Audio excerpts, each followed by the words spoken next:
Hello, hello, hello, hello, hello, hello, hello. How are we doing? How are we doing? How are we, beautiful people over on YouTube, beautiful people on Twitch, and let's get the beautiful people in from Instagram. And now let's go ahead and get the people in from the Tiki Talks. I had some on my face. You guys didn't tell me I had some on my lip. Jeez, Louise. You guys are gonna just let me go live like that? Man, you guys don't love me. You guys don't love me.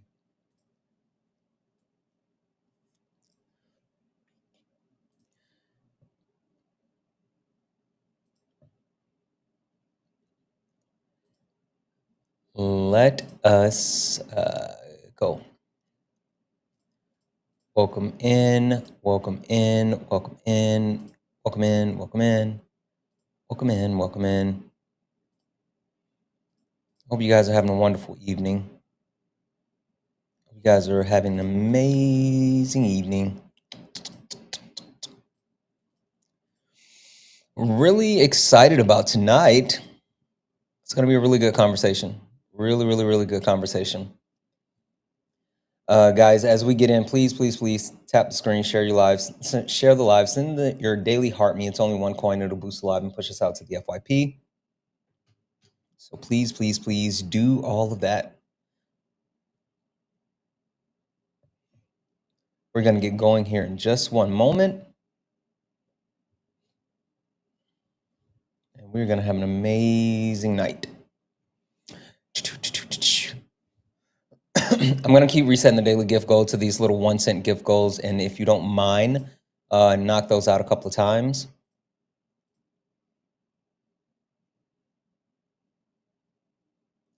I think we're good everywhere.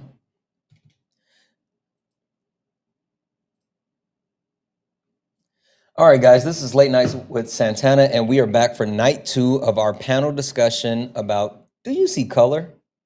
We are breaking down multiple things that are, hold on. Did I not update this one? Dang it. We're breaking down multiple things that are affecting the country, but specifically the lack of understanding when it comes to race, ethnicity, nationality. That's something that apparently we really need to make sure that people have a better understanding of, and we are able to really drive home that point. We're also talking about white supremacy, then and now, how that actually has reshaped our society. We're additionally talking about the growing slash shrinking races within our society. And last but not least, we're going to talk about dismantling race. That's going to be super important. So if you are interested in actually joining the conversation, go ahead and get in the box. We're going to start bringing people up here in just a moment. If you are interested in joining the conversation, go ahead and get in the box. We're going to start bringing people up in just a moment. But until we start bringing people up, do me a favor. Tap the screen, share the live, repost the live. That'll really, really help push us out to the FYP while you send your daily heart me. And we're going to go ahead and get started. Get in the box. Let's kick it off right. Yeah, this ain't your regular panel. Nah, we speak the truth. Late nights with Santana and Mama Jones watching. Better keep it clean. Let's go. Late nights, truth in the convo. Everybody get a seat at the table. From the block to the books, we mindful. No screaming, just dreams in the Bible. One mic, one voice, we build bridges from the heart of the hood to the world's big issues. Politics, pay, different cultures. But the real ones listen before they rebuttal. Late nights with Santana. Kid, Mama Jones watching. So hello. Welcome in, guys. Tap the screen, share the live. That is super loud. You already know. Late nights with Santana. Late nights, no static. No highlight reel, just the soul's reflection. No shade throwing, just connection. From All right. streetwise truths to deep reflections. There we go. That's a little bit better. Into blessings. They say they Let run me a fix game, that volume. build new rules. We here to heal, uplift, and break the old Better, better, rules. better. They kept us boxed in, divided by fear. But you find us lined up when the truth appears. Yeah, weekly topics, hearts wide open. No judgment, just motion. Real ones are talking, no cussing. Cause Mama Jones still watching, no fronting. Yeah, late nights with Santana. You already know. Late nights with Santana. Late nights, no static. Yeah, Mama Jones watching, so keep it grown. Ain't about flexing, this a purpose zone. Santana hold it steady when it might get hot. But we ain't here to fight, we here to connect the dots. Mama Jones watching, so keep it grown. Ain't about flexing, this a purpose zone. Santana hold it steady when it might get hot. But we ain't here to fight, we here to connect the dots. Weekly topics, hearts wide open. No judgment, just motion. Real ones are talking, no cussing. Cause Mama Jones still watching, no fronting. Yeah. Late nights with Santana. You already know. Late nights with Santana. Where did Swan go? Swan, where'd you go? Get back up here, Swan. You already know. Late nights with Santana. Late nights. Late nights with Santana. You already know. Late nights with Santana. Late nights. Hey, welcome in, guys. Welcome in, welcome in, welcome in. This is Late Nights with Santana. And if you are interested in joining the conversation, get in the box. Get in the box. If you are interested in joining the conversation, go ahead and request up. We have a wonderful discussion lined up for this evening. We will be talking about the premise as far as, do you see color? There's multiple factors, multiple layers, and multiple things that we will engage in and go through. But first and foremost, I have to introduce the person that will help me carry this conversation throughout the rest of the week. Swan. Swan, how are you? Hey Santana, hey chat. I'm doing well. Doing well. How are you? Good, good, good. Swan, can you tell the people what are you hoping to achieve this week with this conversation? I would say I think just understanding like terms, this is like baseline, but you have a lot of people who don't really understand terms, what those terms mean. You have people that don't necessarily understand like the difference between something that's biological and something that's a social construct. So I would say just getting down the basics when it comes to race, ethnicity, and nationality. That way, they can come back and continue to build on understanding those basic things. And then once people understand those, it makes the journey going forward. I think it brings more clarity to people. So I would say that's it. Yeah, no, absolutely. I think that's a great point, and something that we want to make sure that we really get into this evening. Something that we didn't get to an opportunity to really dig as deep in is making sure that we understand the difference between race, ethnicity, and nationality, but then also giving a little bit more context and information behind that. I got something special for us. But with that being said, if you're interested in joining the conversation, go ahead and request up. We will start getting people in here in just a moment. But go ahead and get in the box. But when we bring you in, guys, please, please, please, please mute yourself. Mute yourself once you get up on the panel, and we will do a quick introduction. So mute yourself, and then we will do an introduction. Let's see.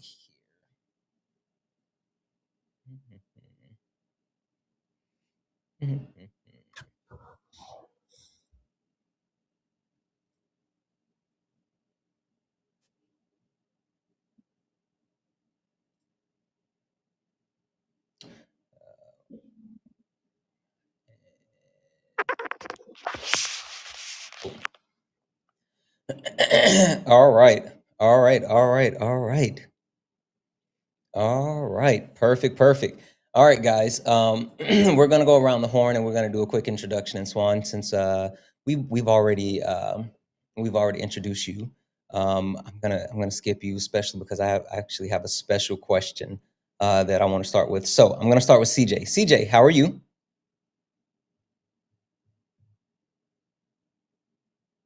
CJ, I'm gonna send you a request to come off mute.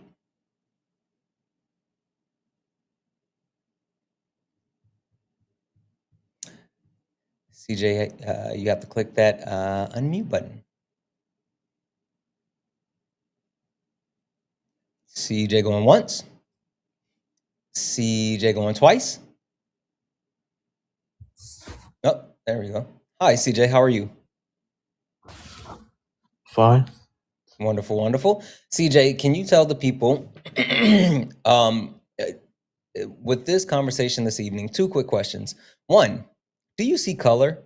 And number 2, do you know the history of your ancestors? Like, where do you guys come from, like predating the U.S.? Mostly England and Ireland. Okay. And the original question, do you see color? Yeah. Okay. Perfect, perfect. Give me 1 second here. Thank you. Pears, how are you? Oh, are you talking to me? It's Purse. Purse. I'm sorry. I thought it was Pears. Oh, it's Purse. okay. I was No, looking at my that's okay. phone and sorry. Purse, how are you? I'm so well. How are you? Wonderful, wonderful. Purse, do you see color? And do you know where your ancestors come from predating the U.S.? Well, yes, I see color, and I do know Okay. my ancestry. I didn't know if you want me to go into that, but the Yeah, if answer you is could just yes. tell us just a little bit. Yeah, please. Sure. Yeah, my mom is from Iran, and so our ancestry, for my mom's side, goes back to Iran. Pretty much centuries there. And my on my dad's side of the family is Eastern European, specifically Ashkenazi Jewish Mm, ethnically. So Prussia, Poland, a whole bunch of different places, but okay. ethnically Ashkenazi Jewish and ethnically Iranian.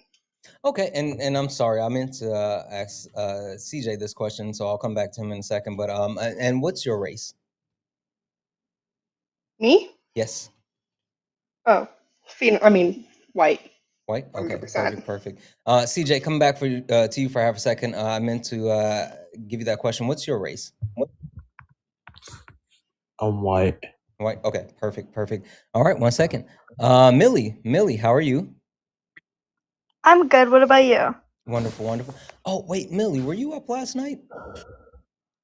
No, I was watching for like a few minutes, Oh, okay. but I'm I sorry. wasn't I on might it. have confused with some. Okay. Millie, can you tell No, the there's someone people? else who has my name. Oh, okay. Millie, can you tell the people? 1, do you see color? 2, what is your race? And also 3, do you know where your family comes from predating the U.S.? I'm in Canada. Is that okay? Yeah, we'll allow it. All right. I'm Mexican, and I just came to Canada like 7 years ago, Okay, but and my family background's Mexican. Okay, but what's your race? White, I think, kind Okay, of. okay, all right, perfect, perfect. What was the other one? Do you see color? Do you mean like skin tone?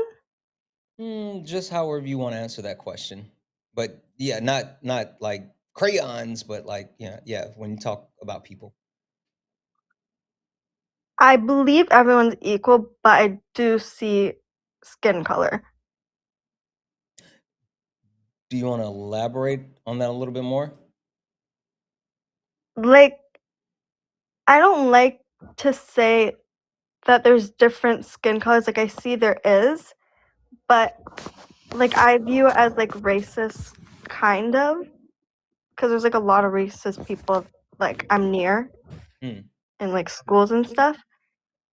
Okay. So I tend to like it's an awkward topic, kind of, but I Okay. do see skin color, but we're all equal. Okay. Okay. Perfect. Perfect. That's what I needed to know. All right. And okay. Perfect. Give me 1 second. Last but not least, Kim. Kim, how are you? Good evening, Santana. Good evening, everybody. Kim, can you tell the people, 1, do you see color? 2, what is your race? And 3, do you know where your family comes from predating the U.S.? So I am black, black on black on black. Mm-hmm. Yes, I see color. I have no choice to. And predating, I mean, I have family from Jamaica, and also originally we come from Africa. Okay. All right. Perfect. All right. So we're gonna get started here, and so Swan, I'm gonna start with.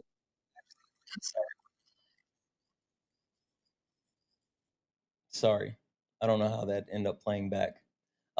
Before I go too far, I want to go cover a couple of quick things for the people here on the panel, guys.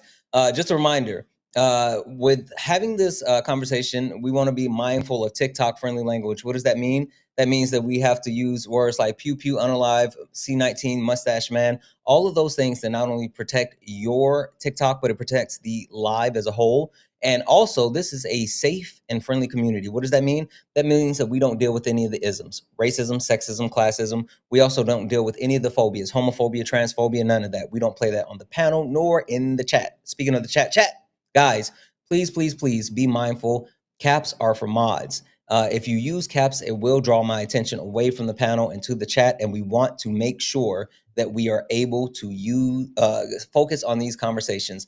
But I do need you guys to be active participants. I need you guys tapping the screen, sharing the live. Let's go ahead and get the likes up to 50,000 likes. Also, share the live once or twice. That's awesome. But more than anything, can you repost the live? Reposting the live really helps push the live out. And so that's super helpful. Remember to send your daily heart me. It's only one coin. And last but not least, if you enjoy what we do here on Late Nights, if you enjoy the actual education, information, and entertainment, please consider donating. Cash App, PayPal, Venmo, pay links in the link tree in the bio. Santana speaks for you. If you're over on YouTube, you can send a super chat and I will read that out. Swan. All right.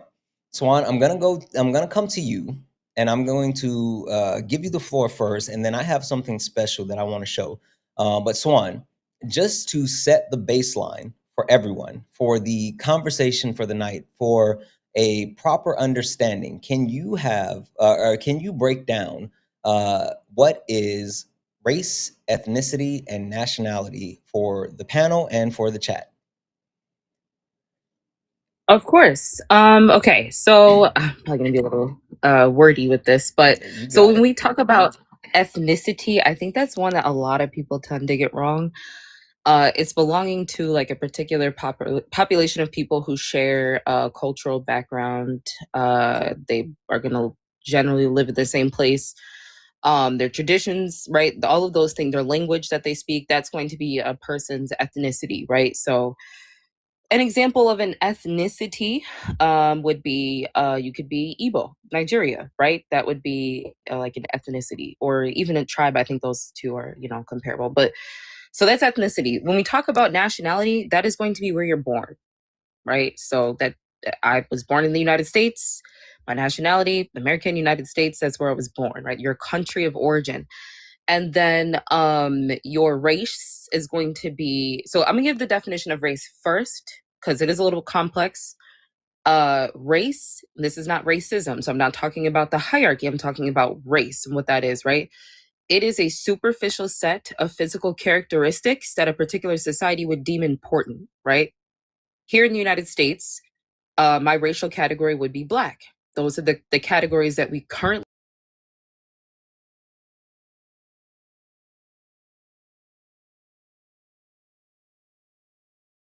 for right now, as it stands, those are the five racial categories that we use here. So that would be your race. It's a superficial set of physical characteristics that a society would deem to be important. But yeah, that's it. Perfect. Swan, also coming back to you for a second. So um, the question that I didn't have for you, but I had for everyone else, and so I'll throw it to you now. Swan, do you know where your family is from predating the U.S.? Yeah. So my mom, Puerto Rico. Her background is Taino, European, and Dominican as well. And then on my father's side, we have a lineage that goes all the way back to chattel slavery. The plantation actually that my ancestors worked on is still stands, were enslaved on, it still stands. But before that, I did decide to go back before that, and we would be from what is now known as Nigeria. Okay. Swan, how easy or hard was it for you to find that information predating the plantation, the information that you were able to find? That definitely took a collective effort between myself and my sisters. It was something that was really important to me, especially because here in the United States, our education system starts like history for Black people specifically right at chattel slavery, and Mm-hmm. I know that there was so much more before that. So it was some, some tests and then some discussions and kind of looking through documents. It was a little difficult, but we were able to figure out where we came from on Okay. that side of the family, at least. Okay. Really quick, CJ, for you, sending your request, come off mute. Was it difficult for you to find out about your ancestry prior to the U.S., or is this something that it was easily attainable knowledge for you and your family?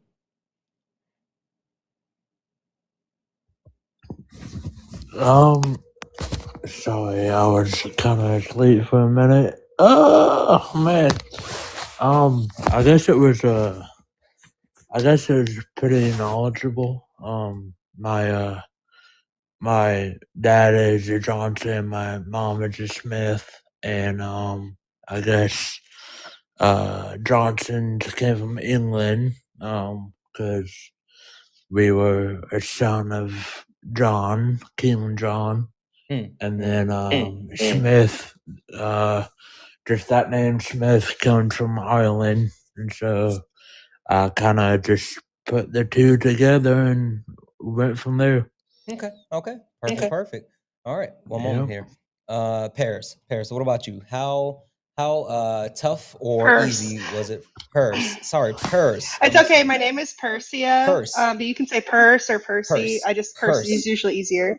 Can I say Percy? It's okay. Because I'll remember that. Yeah, like Percy. Percy Yeah. Jackson. That's The easy. kids I work exactly with the people I tell, like Percy Jackson, or Okay. purse like something you carry. Sorry. Percy. What about you? How difficult or easy was it for you to find out about the lineage of your family prior to the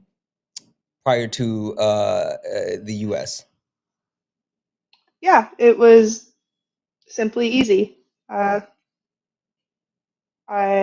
I don't really know how to say that it was easy. I had the information that was given um, by my mom and dad were uh, correct. I suppose when I based on my lineage and being a certain subsect of the Jewish people, and then being Persian, it was not hard to confirm that, and so it was a very easy and simple process for Okay. myself. Okay. Yes. Perfect. Thank you so much. Millie, Thank you. what about you? Was it an easy or a tough process? Honestly, it was really easy because it's not much. I kind of like I'm half Jewish, half Christian, so there's some I don't know my Jewish side much. But I know everything about my Mexican ancestry. Okay. Are you biologically Christian? My dad's Christian. Okay, so you are biologically Christian. Yeah. Okay. All right. I just wanted to make sure. Okay. All right. Give me a second.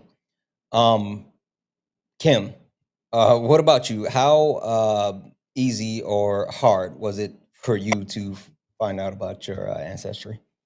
Well, for me, it's hard. I don't know a lot of exact information about certain things. Like, I know like my mother's ancestry goes all the way back to chattel slavery from here, but certain information you can't realize, especially when it comes to many of us who are part of chattel slavery, because of the fact that many of us the names change and stuff like that. So it is not an easy thing.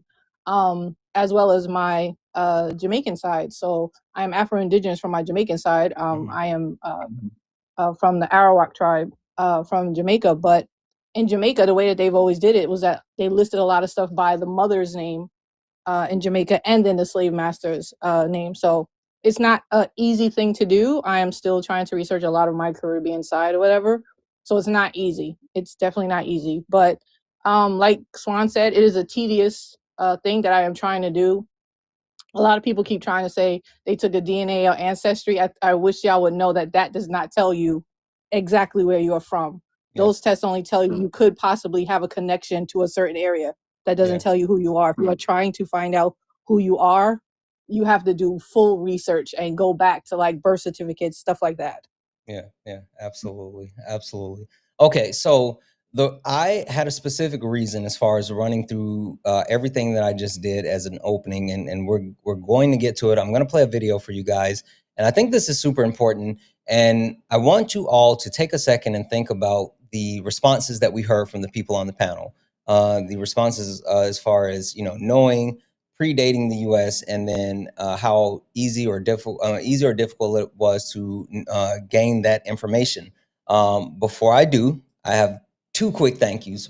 Massive W's in the chat for Caroline. Caroline sent a $10 donation saying, "Hey Santana, I actually looked it up today. The German consult classifies German as an ethnicity too." Yeah, I found that earlier. Well, Kay and I were talking about that earlier, but yeah, you're spot on. And then also sent another $10 donation saying, I'd also classify nationality as what citizenship you have, because we in Germany have the principle of descent, mostly so children and parents of nationality, even if born in Germany. Thought you might appreciate it. I do, absolutely, guys. Massive W's in the chat for Caroline for the two $10 donations, supporting the live, supporting late night, supporting what we do here. And if you would like to do so as well, Cash App, PayPal, Venmo, pay links in the link tree in the bio. Santana speaks for you. If you're over on YouTube, you can send a super chat and I will read that out. All right. So I saw this video a couple of days ago and it didn't even like register to come back to it, but someone was more than kind enough to send me this video and was like, "Hey, this would be great to start the live off with tonight." And I was like, you know what? It would be great to start the live off with. So I'm going to play this video and then we're going to talk about it.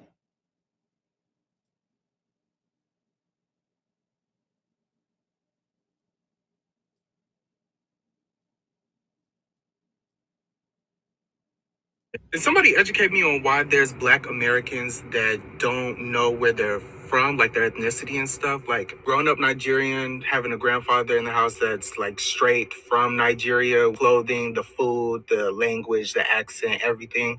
I've always known. Your grandfather's from Nigeria? That is so cool. My paternal grandfather is from Harlem. My maternal grandfather is from Vale, North Carolina. He spent most of his life in Hickory. My maternal grandmother is from Columbia, South Carolina, which is where I was born.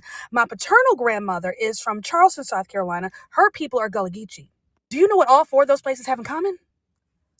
America.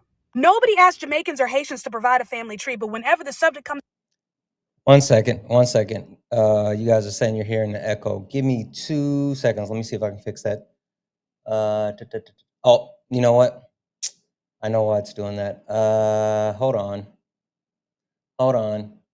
I know why it's doing that. Positive. I'm positive I know why it is doing that. Give me a second.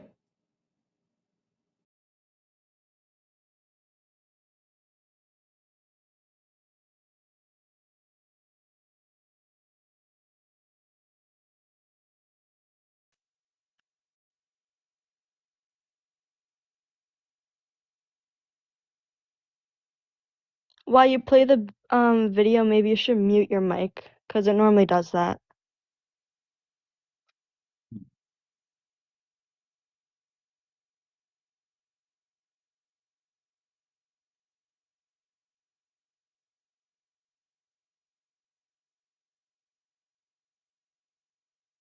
Can somebody educate me on why there's Black Americans that don't know where they're from, like their ethnicity and stuff? Like, I don't hear an echo, but it might be different in the chat. Yeah, I haven't heard an echo once. It's gonna be I don't different up know. here than in the chat. They're only here in the chat.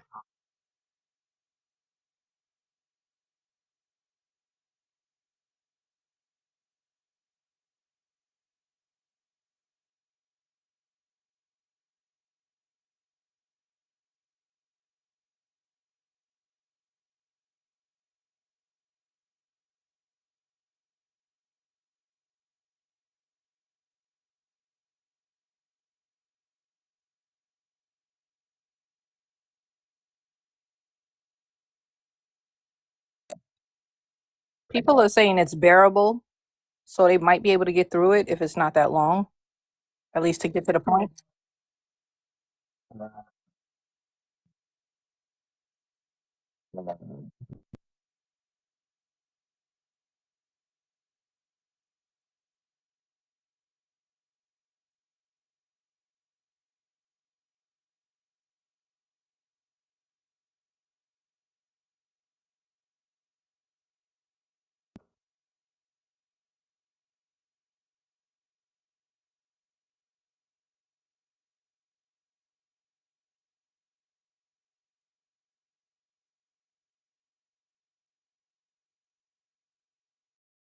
Father in the house that's like straight from Nigeria, clothing, the food, the language, the accent, everything. I've always known. Your grandfather's from Nigeria? That is so cool. My paternal grandfather is from Harlem. My maternal grandfather is from Vale, North Carolina. He spent most of his life in Hickory. My maternal grandmother is from Columbia, South Carolina, which is where I was born. My paternal grandmother is from Charleston, South Carolina. Her people are Gullah Geechee. Do you know what all four of those places have in common? America. Nobody asks Jamaicans or Haitians to provide a family tree, but whenever the subject comes up for Black Americans, African Americans, whatever you want to call us, people get so up in arms. Like, where are you from? We're from here. August 1619, two ships, the White Lion and the Treasure. The Treasure was the consort ship to the White Lion. They docked in Port Comfort, which is now Hampton, Virginia, with 20 to 60 slaves that they stole from a Portuguese ship in the Gulf of Mexico. August 1619, 407 years, 15 months before the Mayflower, 295 years before your grandfather's country of Nigeria was established. We've been here. What is our ethnicity? Black American, African American. It is a recognized ethnic group in the United States of America. We are the descendants of African slaves brought to the Americas. We are the descendants of the African slaves who survived the transatlantic slave trade. That's who we are.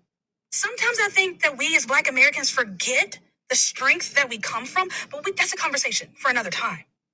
Oh, but I know the next question. Where are you from? What I want you to do is find a globe, spin it, and then put your finger down. Probably there. One of the things that makes us uniquely African American, that separates us from the rest of the African diaspora, is our mixed genetic ancestry. We come from multiple African tribes, multiple European countries, multiple Native American tribes. Some of us even have ancestry rooted in Asia. No, we can't pinpoint to a single country because chances are when our ancestors were taken, that country didn't exist. We are Americans. Our heritage is American. Our language is American. Our culture is American. Our ethnicity is uniquely American. Our presence in this country predates a lot of European ethnic groups. Should the Lord bless me with a child, and if that child was a little girl, she would be the first female in my maternal line to not be born in Columbia, South Carolina since at least 1860. 7 or 8 generations of women born in one American city on that soil. And y'all want to keep asking us stupid questions. Did somebody educate me on why this? This is going to be interesting. This is going to be super interesting because there's a lot of opinions on what was just said. There's a lot of people saying, absolutely, good job, yes. There's some people like, what the fuck just, oh, excuse my language, what in the world just happened? Swan, floor is yours first. What are your thoughts? I think that there is a very unique experience for people that are Black American or African American. I think that for us, there is a difficulty trying to trace back when, going backwards before chattel slavery.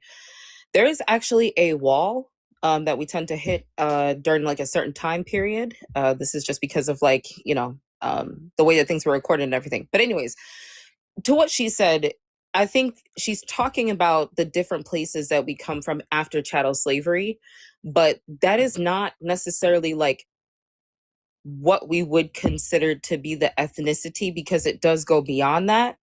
In my personal opinion, I think that what she said was confusing for a lot of people. I wouldn't necessarily say that that's the way that we would go about it.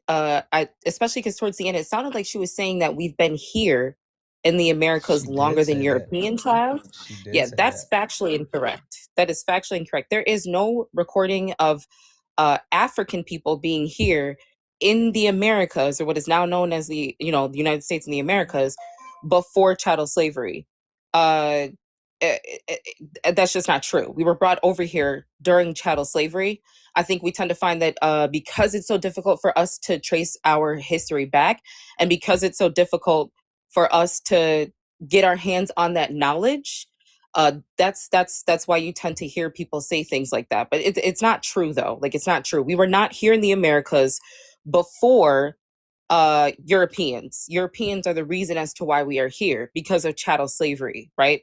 So I think that it's really important that people understand those differences. It also is a form of erasure. It is a form of erasure for her to say that we were in the Americas before before Europeans and before chattel slavery is factually incorrect.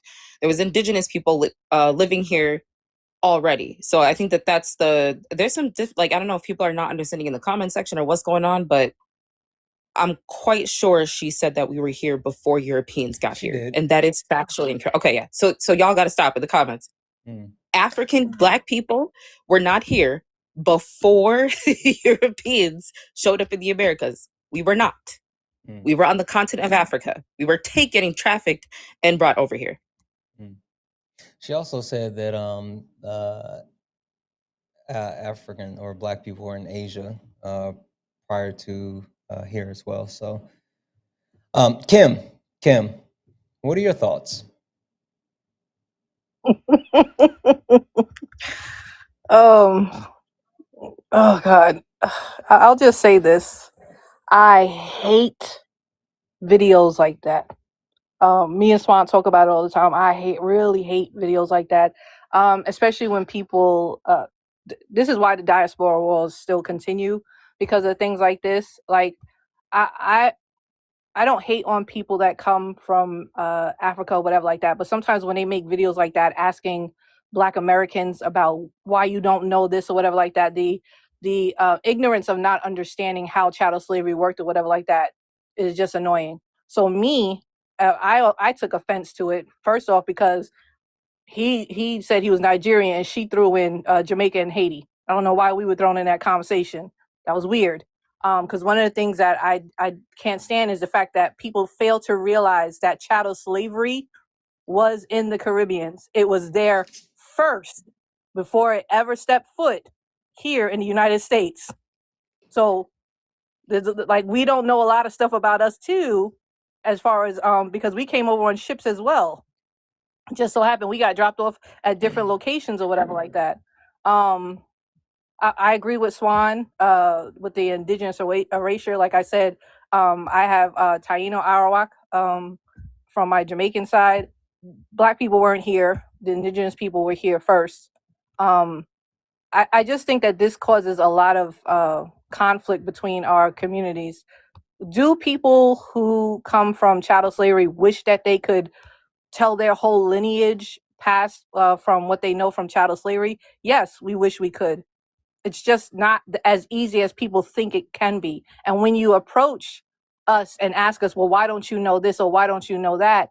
To me, I just feel like you just decided you wanted to ignore the history of chattel slavery and how it broke families up, how people were displaced and not know who their families are or where their people are from.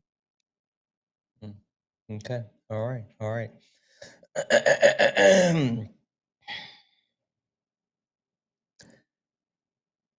Stick with me. You know who I'm talking to. Stick with me. Millie, with listening to Yeah, that video, what did you understand and get from it? most of it cut out for me. My Wi-Fi is bad. But yeah, are you able to Repost it. Maybe. Just a moment. Also, just to verify for TikTok purposes, what's your age? 18. What year were you born? 2007, 12. Okay, 1 second. All right, 1 second. Percy, listening to that video, Yes. what did you get and understand?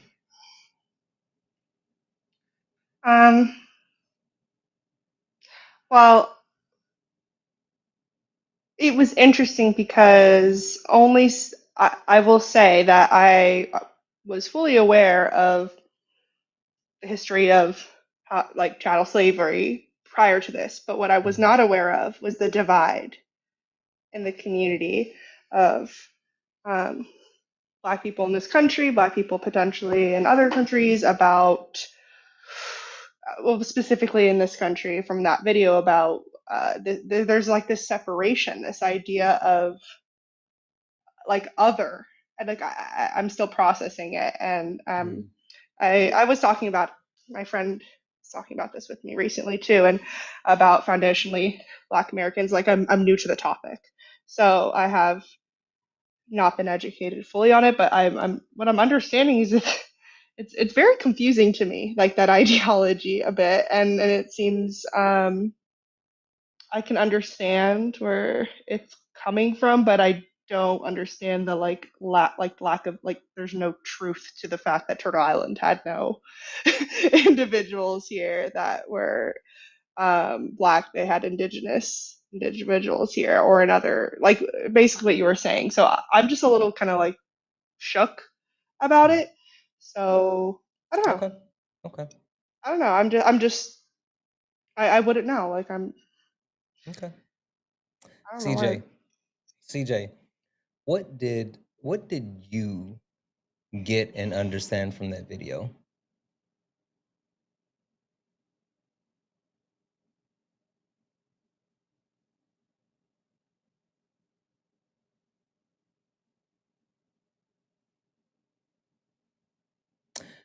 I'm gonna send CJ a request to come off mute. Guys, keep tapping the screen if you don't mind. Let's get the likes up to 100,000 likes. Also, can we knock out the pink heart puffs, please? Please. Can we knock out the pink heart puffs? And send your daily heart me. And if you'd like to support the live, you can do so. Cash App, PayPal, Venmo, pay links and link tree in the bio. Santana speaks for you. If you're over on YouTube, you can send a super chat. I'm gonna start rotating people in and out pretty soon. So if you're in the request, hold tight. CJ, I sent you a request to come off mute. Are you there? He CJ said he going was falling once. asleep before. CJ going twice. Let's go ahead and drop CJ down. I think CJ might have just opted out of the question.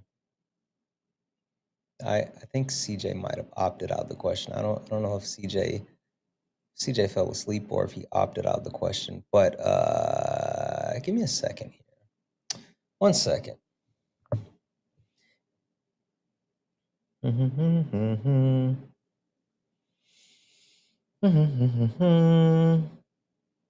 Okay. To the people, I see all the people in the requests, and I promise you I'm going to be getting additional people up here, but just rock with me for a minute. Hi, Kim. Hey, Santana, how are you? Wonderful. Kim, do you see color? What is your race? And do you know where your family is from predating the U.S.? Yes, I do see color. And I want to preface this. I'm 61 years old. And going back to childhood, my mom was alive during segregation, and she taught us. We don't want to go too deep into to Okay, that just yet. But what's your okay. race, and do you know where I'm your white. family? And do you know where your family is from prior to the U.S.? Yes, yes. Where? It's a little complicated. My mother's father was from Poland. Her mother was from Russia. Okay. My father's parents escaped Nazi Germany. My father's mother was an orphan Her Okay. biological mother, yeah, was Jewish, and her father was a SS soldier. Okay. Okay. Yeah, Kim, did you hear the yeah, video that I played? I know you were in the request. Did you get a chance to listen to yeah. it? I did. Yeah, I What did did. you get and understand from that video? It was difficult for me to understand. It seemed like a lot of confusion and word salad, Hmm. that the woman didn't really understand her history. I'm not sure. It was a little hard to comprehend what she was trying to say. Hmm. Okay. Okay. I see a couple people, including someone super important, saying replay the video. So I'll replay it one more time, just to make sure nothing was missed. We'll replay it one more time. Everybody good with that? Are we good with one more time? Running it back, doing it one more time. Yes. I'm with it. Yeah, I'm fine. Let's play it one more time.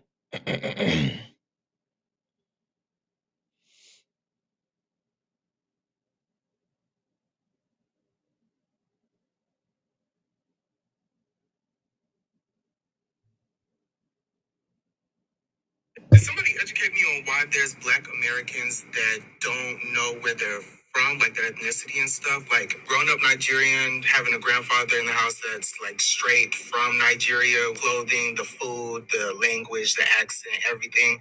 I've always known. Your grandfather's from Nigeria? That is so cool. My paternal grandfather is from Harlem. My maternal grandfather is from Vale, North Carolina. He spent most of his life in Hickory. My maternal grandmother is from Columbia, South Carolina, which is where I was born. My paternal grandmother is from Charleston, South Carolina. Her people are Gullah Geechee. Do you know what all four of those places have in common? America.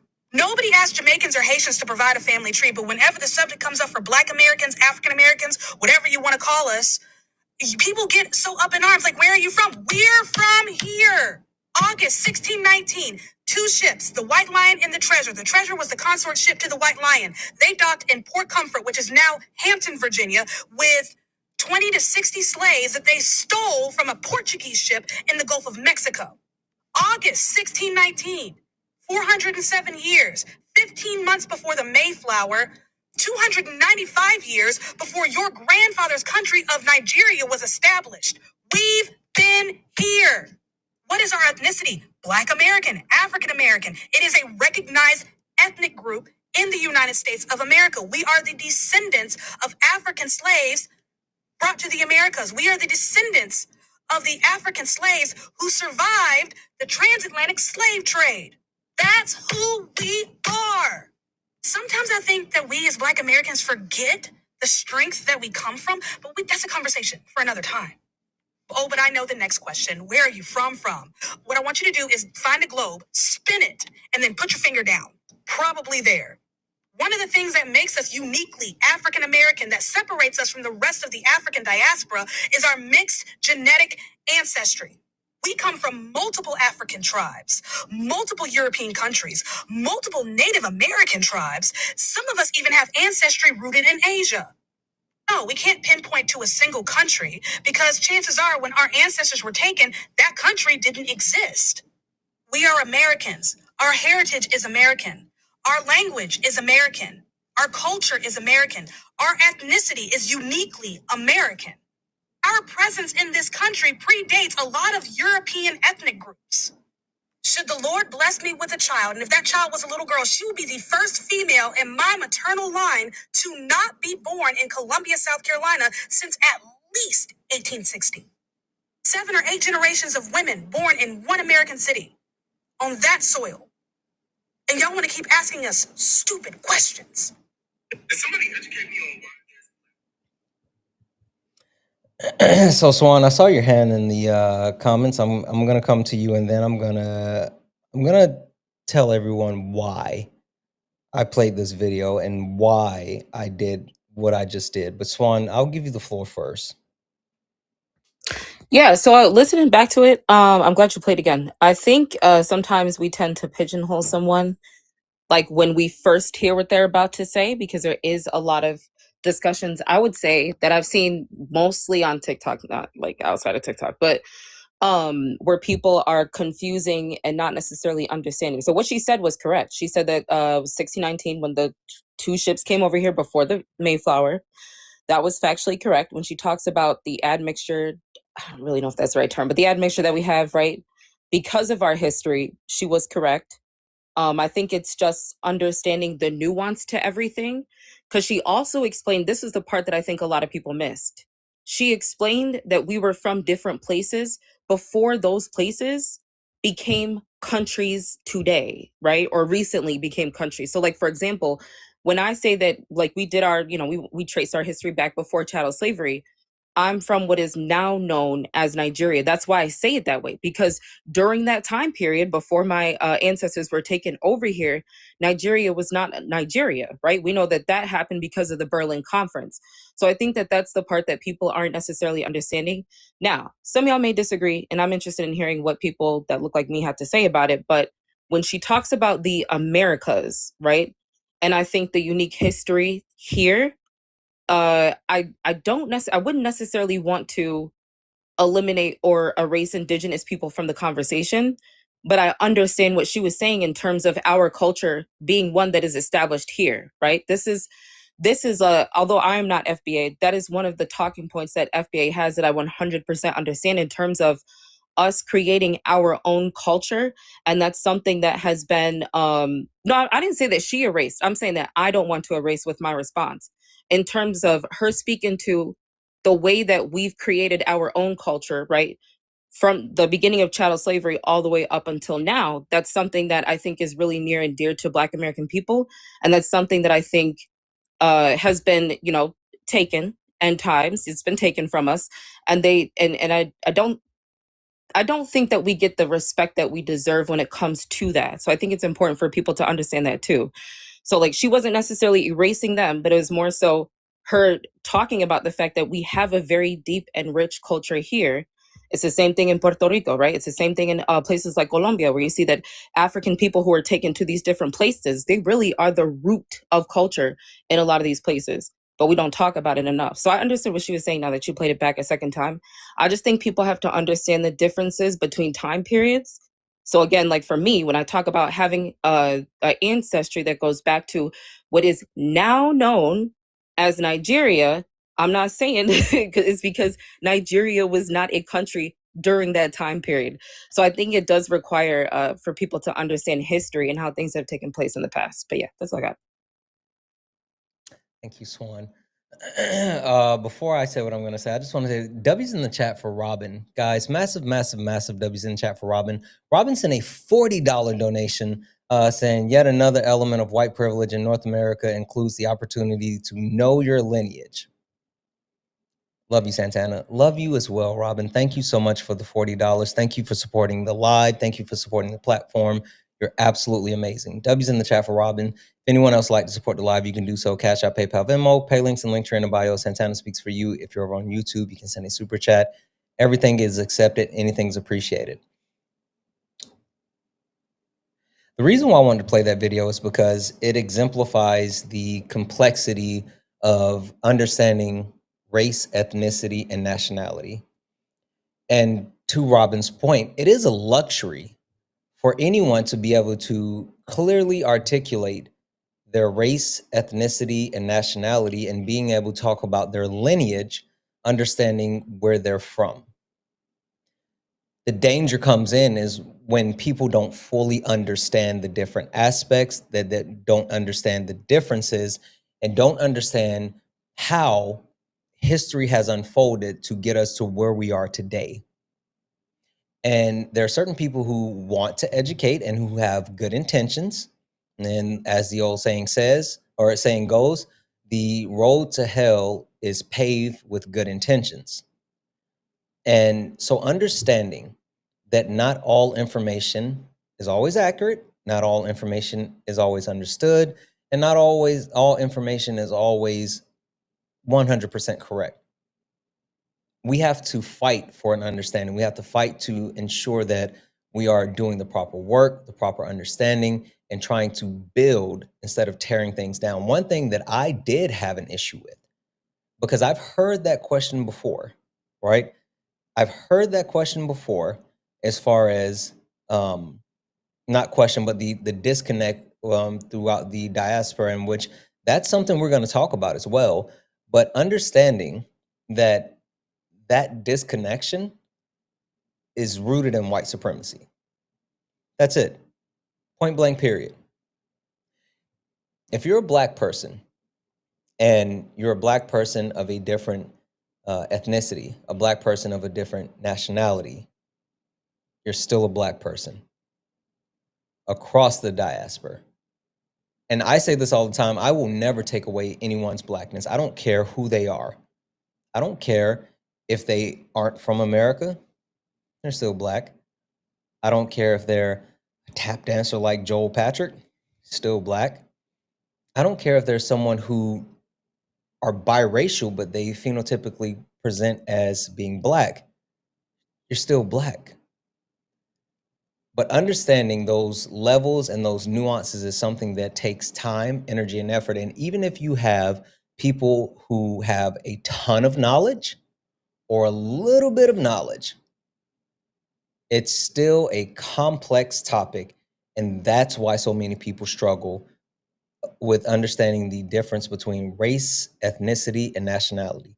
Even though Swan was put it so eloquently in the beginning when telling us the difference, she laid out the difference. And then watching that video, listening to that video, it was still super confusing to so many people.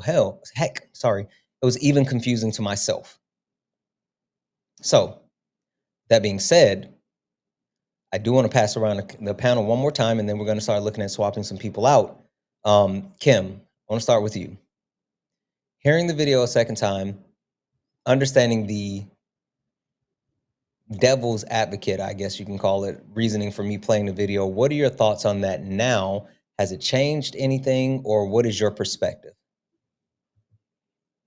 Yes. Wait, which Kim were you talking about, Santana? No, she tall and sexy. Not Oops. you, not you, Kim. This Kim, sorry. This one. I'm gonna put you The down. old Kim. All right, go Not the ahead, Kim. old Kim. Go ahead. Oh, I mean, I heard the same thing that I heard the first time. My only thing was, like I said, was when she said that we came from many Native American tribes. Mhm. That was my red flag that I said, because I was like, who? Because she said specifically Native American tribes. Mhm. Black people didn't come from Native American tribes. Do many of us have indigenous ancestry? Yes, but it's not because of the blackness part. That was my only issue that I had with that, was when I heard that, when she said we came from this, we came from that, we came from many Native American tribes. That was my only thing that I heard the first time, and then I heard the second time. So that was what I was talking about when I first said it. Yeah. Can I respond real quick? Sure. Yeah, just to clear that up. So I think what she's referring to is like the different things that have taken place and the possibility of us having indigenous ancestry. I think that's more so what she was speaking to. So like, not saying that everybody has that, but there are going to be some of us that have indigenous ancestry. We're going to have European ancestry just because of the ways that things have played out like historically. So I don't think she was saying that it's within everybody, but there are people like who are Afro-Indigenous, right? There are people who and I'm not necessarily talking about them being connected, just more so like the ancestry part of it, which is true. It's true. It's correct. There are some of us that do have that ancestry, if that makes sense. I think that I get, I'll I just say got, I think sorry, I'm going to say I think we pigeonholed her too quick the first time we heard it, because a lot of us have been impacted by people saying that they're black and they're indigenous to the United States. So I'm just going to say it honestly. We get tired of that narrative where people are saying that, they were here first and they're the original people. That's not true. So I think that there was a conflation there. But what she said, when you listen back to it the second time, she was correct. Some of us do have indigenous ancestry. Some of us do have European ancestry because of how things played out historically. If that you get what I'm saying, Kim? no, I got that. I mean, I am one of those people. I just think, I think where it was being said when she was listing off like black people were here, black people, and then the Native American part came. That's why I said when she said it in that way, the way that she did it in the context of that, because I can understand what you're saying, because we know that. I'm just saying the where she put it or how she put it in the context of what she said, that was where I got that, eyebrow lift, like, that was it. Because I understand the mixture, and I hate saying that, God damn it, but I understand that from us as Black people because of the colonization and everything like that. Yes, that's why. Yeah. I think and I may have misheard it because I thought that she was referring to the African tribes, but I want to play it one more time. I want to play it one more time just because I want to hear it one more time. So we're going to do it one more time. Sorry, guys. Stick with me one more time because I'm I good feel because I like want there was to hear it so again. much in it. Yeah. All right. One more time. Someone said that she said both. She might have. I might have missed that. All right. One more time. Can somebody educate me on why there's Black Americans that don't know where they're from, like their ethnicity and stuff? Like growing up Nigerian, having a grandfather in the house that's like straight from Nigeria, clothing, the food, the language, the accent, everything. I've always known. Your grandfather's from Nigeria? That is so cool. My paternal grandfather is from Harlem. My maternal grandfather is from Vale, North Carolina. He spent most of his life in Hickory.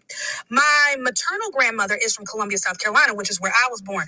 My paternal grandmother is from Charleston, South Carolina. Her people are Gullah Geechee. Do you know what all four of those places have in common? America. Nobody asked Jamaicans or Haitians to provide a family tree, but whenever the subject comes up for Black Americans, African Americans, whatever you want to call us, people get so up in arms. Like, where are you from? We're from here. August 1619. Two ships, the White Lion and the Treasure. The Treasure was the consort ship to the White Lion. They docked in Port Comfort, which is now Hampton, Virginia, with 20 to 60 slaves that they stole from a Portuguese ship in the Gulf of Mexico. August 1619, 407 years, 15 months before the Mayflower, 295 years before your grandfather's country of Nigeria was established. We've been here. What is our ethnicity? Black American, African American. It is a recognized ethnic group in the United States of America. We are the descendants of African slaves brought to the Americas. We are the descendants of the African slaves who survived the transatlantic slave trade. That's who we are. Sometimes I think that we as Black Americans forget the strength that we come from, but that's a conversation for another time. Oh, but I know the next question. Where are you from? What I want you to do is find a globe, spin it, and then put your finger down. Probably there. One of the things that makes us uniquely African American, that separates us from the rest of the African diaspora, is our mixed genetic ancestry.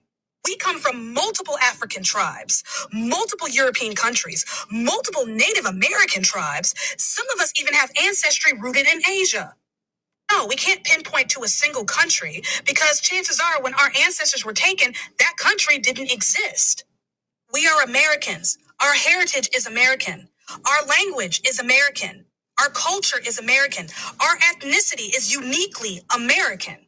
Our presence in this country predates a lot of European ethnic groups. Should the Lord bless me with a child, and if that child was a little girl, she would be the first female in my maternal line to not be born in Columbia, South Carolina since at least 1860. 7 or 8 generations of women born in one American city on that soil. And y'all want to keep asking us stupid questions. Is somebody educated?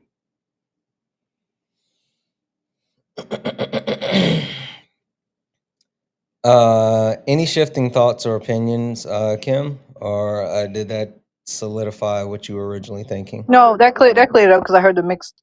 She said it right after the mixed. I think that, like I said, my biggest thing is there's so much to it. There's so much to it. There's so many nuances, and even more so, there's like I said, there's a privilege in being able to speak with confidence in the sense of knowing with certainty, and then the pain that it takes to live with not knowing. And I think that's not only is that something that's unique for Black Americans. A lot of people may not know this, but my wife, she's Ethiopian, right? But I'm Black American, and her knowing her family history, you know, generations after generations and after generations, it doesn't stop at a certain point where there's uncertainty, like mine does. And the one thing that I know for a fact, outside of understanding that we need a deeper level of education as far as ensuring that we know the difference between race, ethnicity, and nationality, we have to understand the key piece to why this has been such a divide, and why it's such a divide today, and why it's something that is pushed, and it goes back to white supremacy. Like, when you talk about chattel slavery, when you talk about the erasure of Black history, the traditions of the Africans that were brought to the Americans, and all of this, it's all connected and rooted within race and racism and white supremacy. It's all connected. That's the piece that we have to keep in mind. And that's why when I say across the diaspora, I don't care where you're from. I don't care your ethnicity.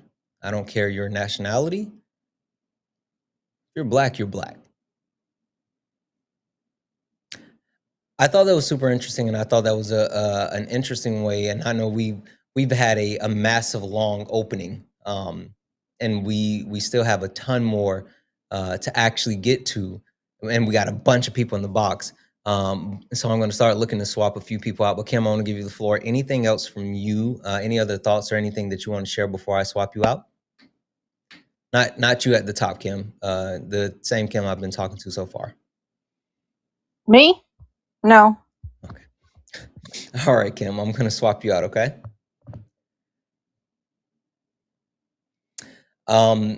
Millie. Yeah. How long have you been interacting in my space, in our community? Oh, 2 days.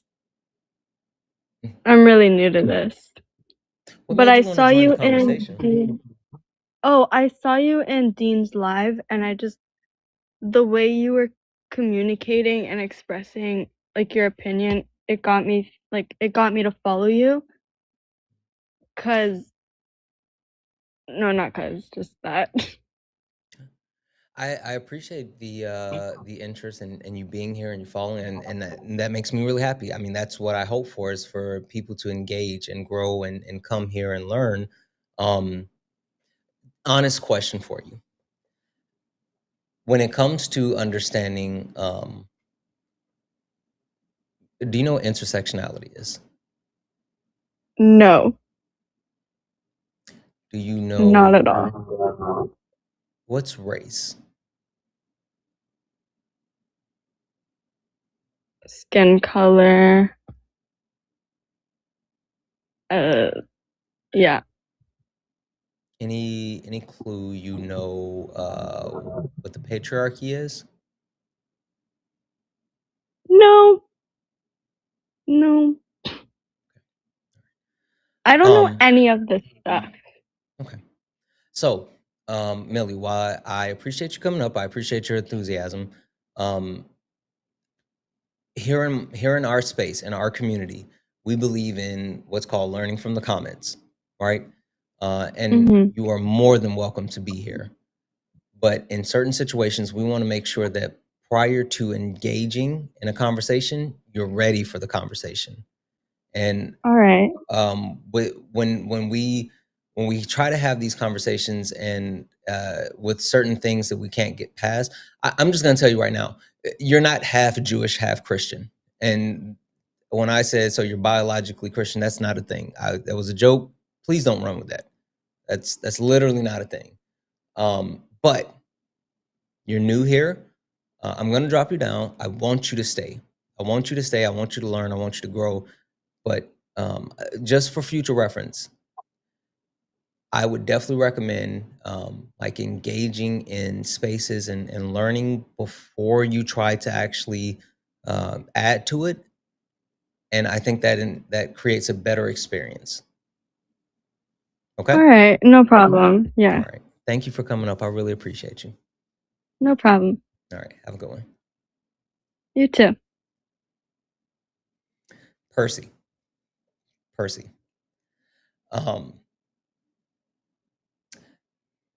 That was an interesting video for multiple reasons, and I would like to get your perspective one more time, because honestly, I expected that video to be confusing to you.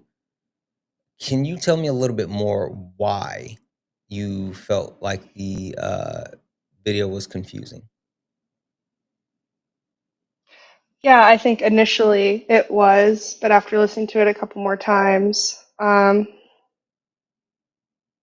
mean, it's not. I mean, the reality is that, you know, understanding that Black people and their intersectionality and where that, I was just thinking about intersectionality for a moment. Sorry, one second. I just think that it's very hard based on the introduction of that video, felt very like harmful from the for like the first person who was speaking, who was like, I don't understand why blah, blah, blah, blah.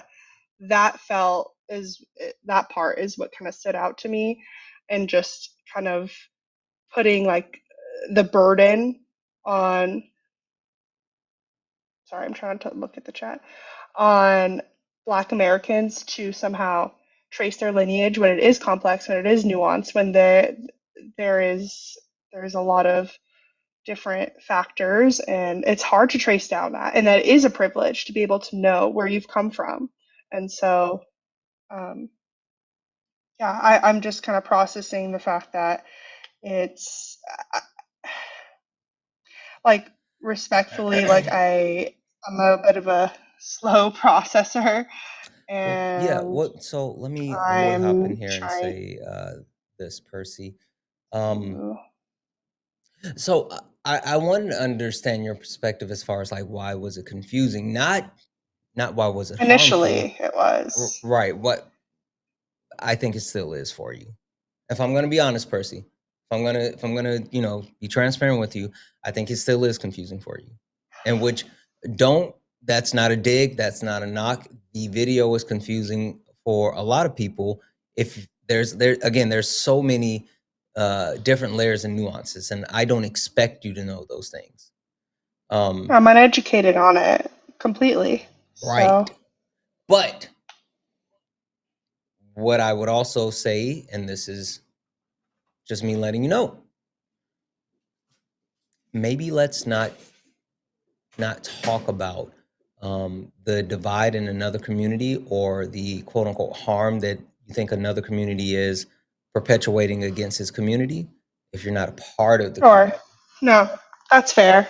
And Yeah. no, that's completely right. Yeah, I understand. I So guess initially I was confused. I mean, there's divides in other communities, so I shouldn't have spoken on that. yeah, the Absolutely. the thing that I think is harmful about this type of video for people like you, right, is that if you listen to the video on its surface, you may think that everything is factual, or you may like lean into everything. And there's a couple of different people who parrot a lot of the things that were said in this video, but it's an amalgamation of different things, right? And so there were people throwing out, Yeah. "Oh, she's FBA," and da da da da. There's a lot of different people who use certain terms and information that was used in this video, and they weaponize it. Right. And when weaponizing that information, it is absolutely confusing. Um, and so the point that I'm getting to is, I expected you to be confused, Percy. I didn't expect you to talk about the disconnect within the Black diaspora. I wasn't expecting that one. That wasn't on my bingo card. But I do appreciate your willingness to try to engage in it, and your willingness to try to give a perspective on it. that is admirable. And it was a tough position. I put you in a tough position on purpose, and I think you handled it to the best of your ability. So thank you for that. Thank you for coming up, and I really appreciate you. Thank you. I All right. appreciate you allowing this space. Absolutely. I'm going to drop you down.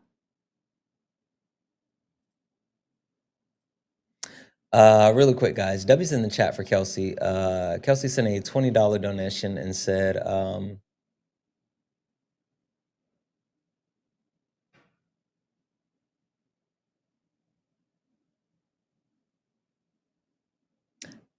Kelsey, thank you so much for the $20 donation.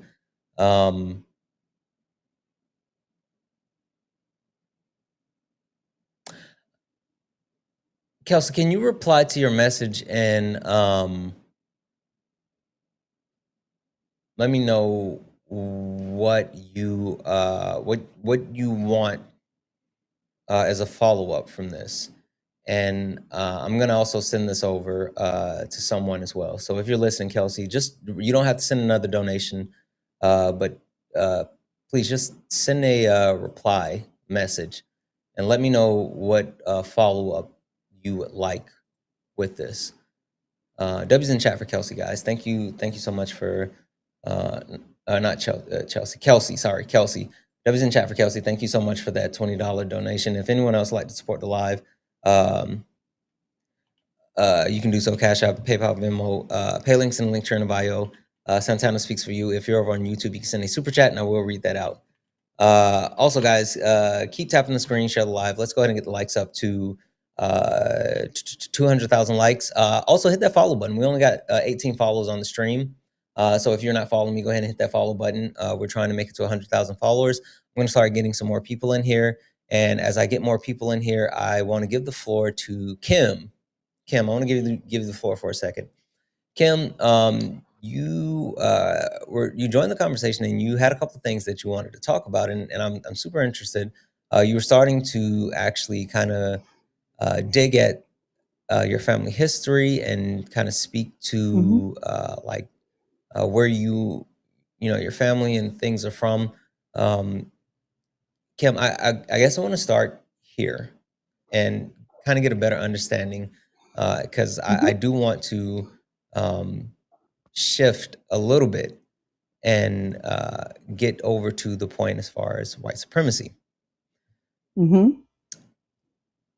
Kim, do you think white supremacy exists today? 100%. Tell me why. Absolutely. Absolutely. Tell So me what why. I was going to say before, I know I've watched you for a while and have learned a tremendous amount of information on race, on racism that I was not aware of. I've always acknowledged my own white privilege, but I remember as a young kid, now I'm 61, growing up and my parents saying to me, "You do not see color. Everyone is equal." And I'm learning that that mindset is what perpetuated the white supremacy idea. How so? Not till I, well, because by not seeing color, I'm dismissing those and still maintaining power and control. It's because things aren't equal. But growing up, I didn't see that until I got a little older. And I was faced with situations, my first job, where I had a very racist boss in a school who Racist would towards only you? hire white. Oh. No, he would only hire white women. And when affirmative action came into play, he was forced to hire a Black female teacher. And Black we woman? rallied around that woman, and he fought tooth and nail to not hire her and took the first opportunity to fire her. I had another experience. I was taking my son to an emergency doctor's appointment. I ran a red light and the car in front of me ran the red light. We were both pulled over. Here's a white woman in a car with a teenage child, and the man in front of me was an older Black man who was a physician. And one officer pulled us over. He took my information, looked at both of us, asked me why I was speeding through the light. I said it was an emergency psychiatric appointment. I had to get him there quickly. And a second officer pulled up, went over to the car with the Black doctor, and they pulled him out, frisked him, and gave him a ticket and told me to leave the scene immediately. So I don't know what happened after that. So, He had MD on his plate. I'm going to cut you off here for a second. Help me understand where you're specifically going with the story, and I'm just going to be kind of straightforward. What are you hoping to accomplish with this story? Well, you had asked me if white supremacy still exists, and I say absolutely yes. Until I experienced it firsthand, I didn't see it. And learning what I've learned from watching you and what racism really is versus being prejudicial or biased, I was taught from a very young age something completely different. This is all very new to me. Okay. Give me a second. Swan. Yes. White supremacy. White supremacy. What are your thoughts on that? Is it passive? Is it active? Is it something that white supremacy? Go off. Yeah, it's active. It's very much so active. I will say this, a lot of times we have these discussions with white people and they'll say, I understand I benefit from racism. I understand that all non-white people are harmed by racism, but I didn't create it. Well, that doesn't matter because every white person, right, who's existed ever since the inception of racism and white supremacy has maintained it. Every single one, even in the story, which I don't necessarily think that like this was your intention, but you participated in that moment. So you observed the white supremacy and then you participated in that moment when you left, whether it's your intention or not. We are actively like we're watching. So when I say that it's been maintained, I'm saying that when it comes to progression for racial equity, that's never left alone. It'll happen, and then there's always a very violent response that we get, right? Like one example would be this administration and the ways in which they've been erasing Black history. I'm gonna more specifically talk about the Heritage Foundation and the erasure of Black American people's history and how violent that is, right? Because the goal for the Heritage Foundation under Dr. Kevin Roberts, who is someone who actually studied African American history, wrote a dissertation on enslaved people in Louisiana, the economic impact, social evolution, and the Haitian Revolution and Nat Turner's Rebellion for a very specific reason. He did not study these things, right? So that he could get a better understanding and become more inclusive, right? It was more so so that he could figure out what needs to be erased, right? So they don't make the same mistake twice. Or if we talk about the fact that, you know, Black women are the most college educated demographic in the United States, Trump getting into office and this administration making decisions that caused over 300,000 Black women to lose their jobs, right? That was deliberate. That was on purpose. Why? Because nobody is allowed, right, to progress beyond white people, which is, and I'm not saying that that's not at the fault of non-white people. That is 100% on the fault of white supremacy and white people. So right now, right, we are watching actively white supremacy be maintained, right? So in these conversations, I don't ever want to hear any white people saying, "Oh, well, I didn't create it." Well, but you participate in maintaining it. One analogy that I give, and I'll just land here with this, is like if you knew that a child was being harmed or abused, and you don't say anything, are you complicit? Yes, you absolutely are. And the same thing applies to white supremacy. This is something that all white people must be held accountable for. not doing anything about it means that you are comfortable with it continuing to exist, and you are also allowing it to be maintained. And that's something that's important for people to really understand. So don't be trying to come to us and say, well, I didn't create it. Okay, but you maintain it though. But yeah, I'll just let that. Sorry, 1 second.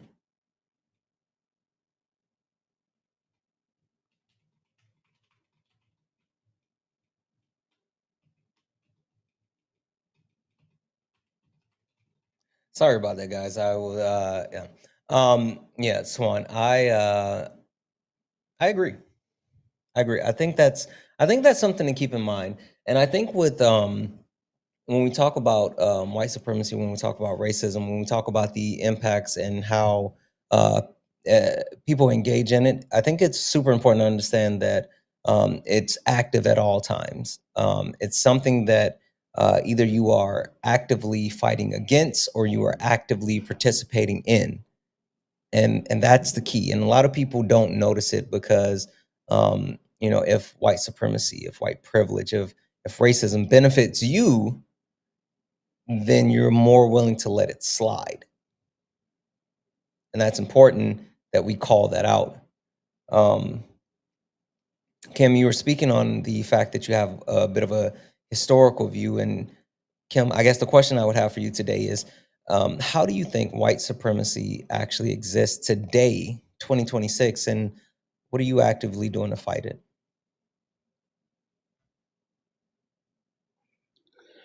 Well, I realize now in situations that I have been actively passive.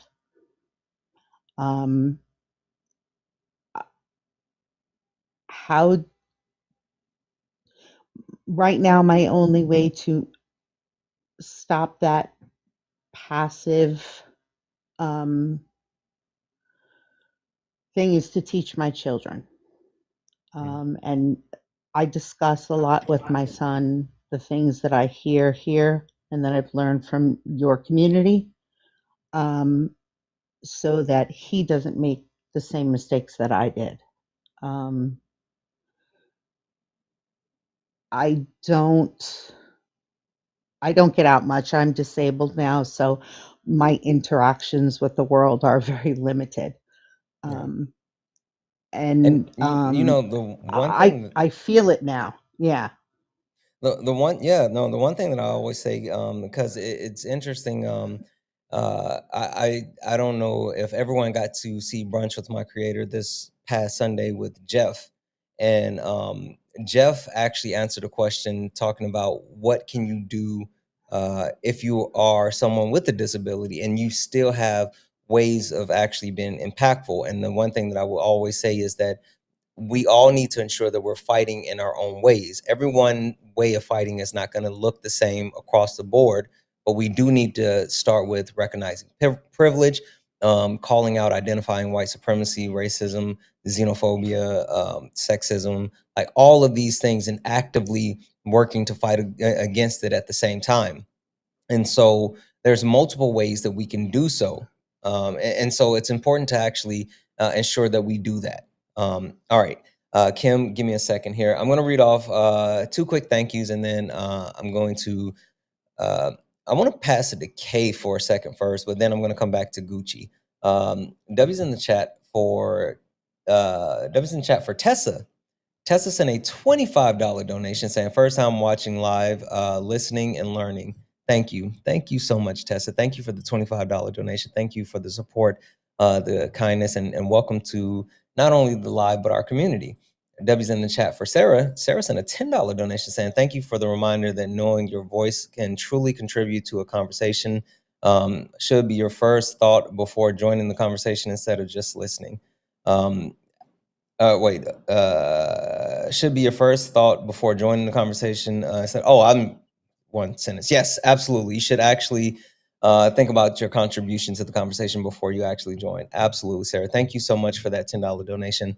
W's in the chat for the donos, guys. And W's in the chat. If anyone else would like to support the live, you can do so. Cash App, PayPal, Venmo. Pay links and link in the bio. Santana speaks for you. If you're over on YouTube, you can send a super chat. I will read that out. 932 people hanging out on TikTok. Make sure we're tapping that screen. Let's get likes up to 200,000 likes. Make sure you hit that follow button. We're trying to get up to 100,000 followers. If you're over on YouTube, hit that thumbs up button. And we're trying to get to 19,000 followers over there. And guys, we have Swan on the panel. She is co-hosting with us this week. Please, please, please show Swan some love. Make sure that we are getting, can we get her over 2,000 coins? Please, please, please. Black women labor is not free. Period. Let's make sure that we're appreciating Swan. Let's make sure we're taking care of Swan. And let's make sure that we are also hitting her pay links. Mods, can we make sure that we have Swan's pay links running in the poll in the bio as well? Please show Swan some love. Make sure that we appreciate her while she's up here helping me throughout the week with this very, very heavy conversation that we had. Kay, I want to give you the floor. And more so, I want to give you the floor as a level setter before we move forward with any more of the conversation. Just to more so to not only kind of chime in as far as where we've been, but where we're going. Hi, good evening, everyone. So sorry. Kim, would you be willing to answer a few questions for me? Yeah, sure. Okay. Do you know anyone else's age on the panel? No, I don't. Do you know what their family or I'm sorry, what their workplace is like or bosses they've had? No. Okay. So the reason I'm asking you these questions is because we as white people have a tendency to resume when we come on panels and talk about this topic specifically, when we talk about race and ethnicity and nationality, because we're not confident enough to just stand on the facts that we could talk about, like macro things happening instead of anecdotal things that are happening. And so, like, talking about how your boss was a certain way and, you know, like, that's just perpetuating the harm that your boss put on, you know, others, like, to make the chat listen to that. So I would implore you, before you join a panel again, that one, you don't use your age as an excuse for not furthering your education. There are plenty of, you know, ways to, you know, read or, you know, move through learning more about white privilege, white supremacy, and being able to talk about it without using ourselves as examples. And then joining when it's a good way to add to the conversation instead of centering the conversation around ourselves. So I appreciate you answering those questions, because you'll notice that the rest of the panel didn't have to give any of that information. They didn't have to tell their, you know, personal stories. They are speaking from facts that affect, you know, the communities that they're part of. And also, like what Jeff said, I think verbatim was actually perfect. Was we don't, if you can't, you know, physically get out there and do the things that you think may fall under activism, just don't stand in front of the bus. Like, let it keep going, but just don't stand in front of it.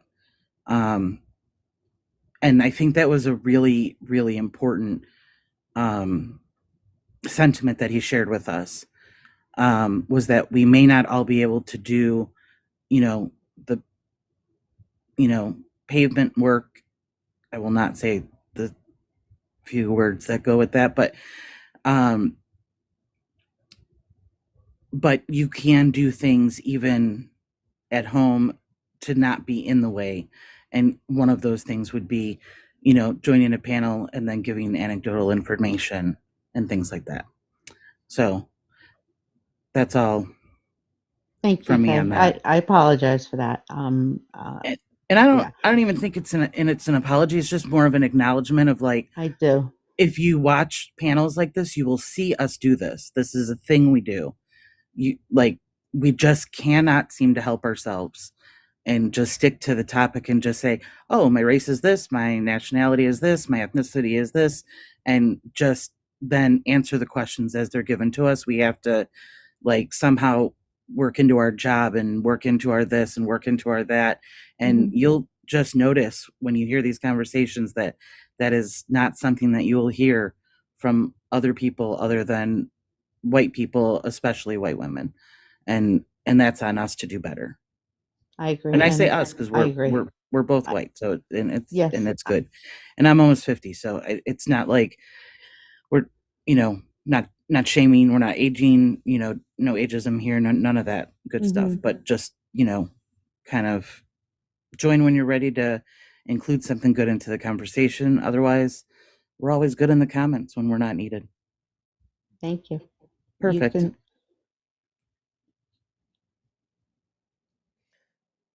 All right. Okay. Anything else you want to add to the topic?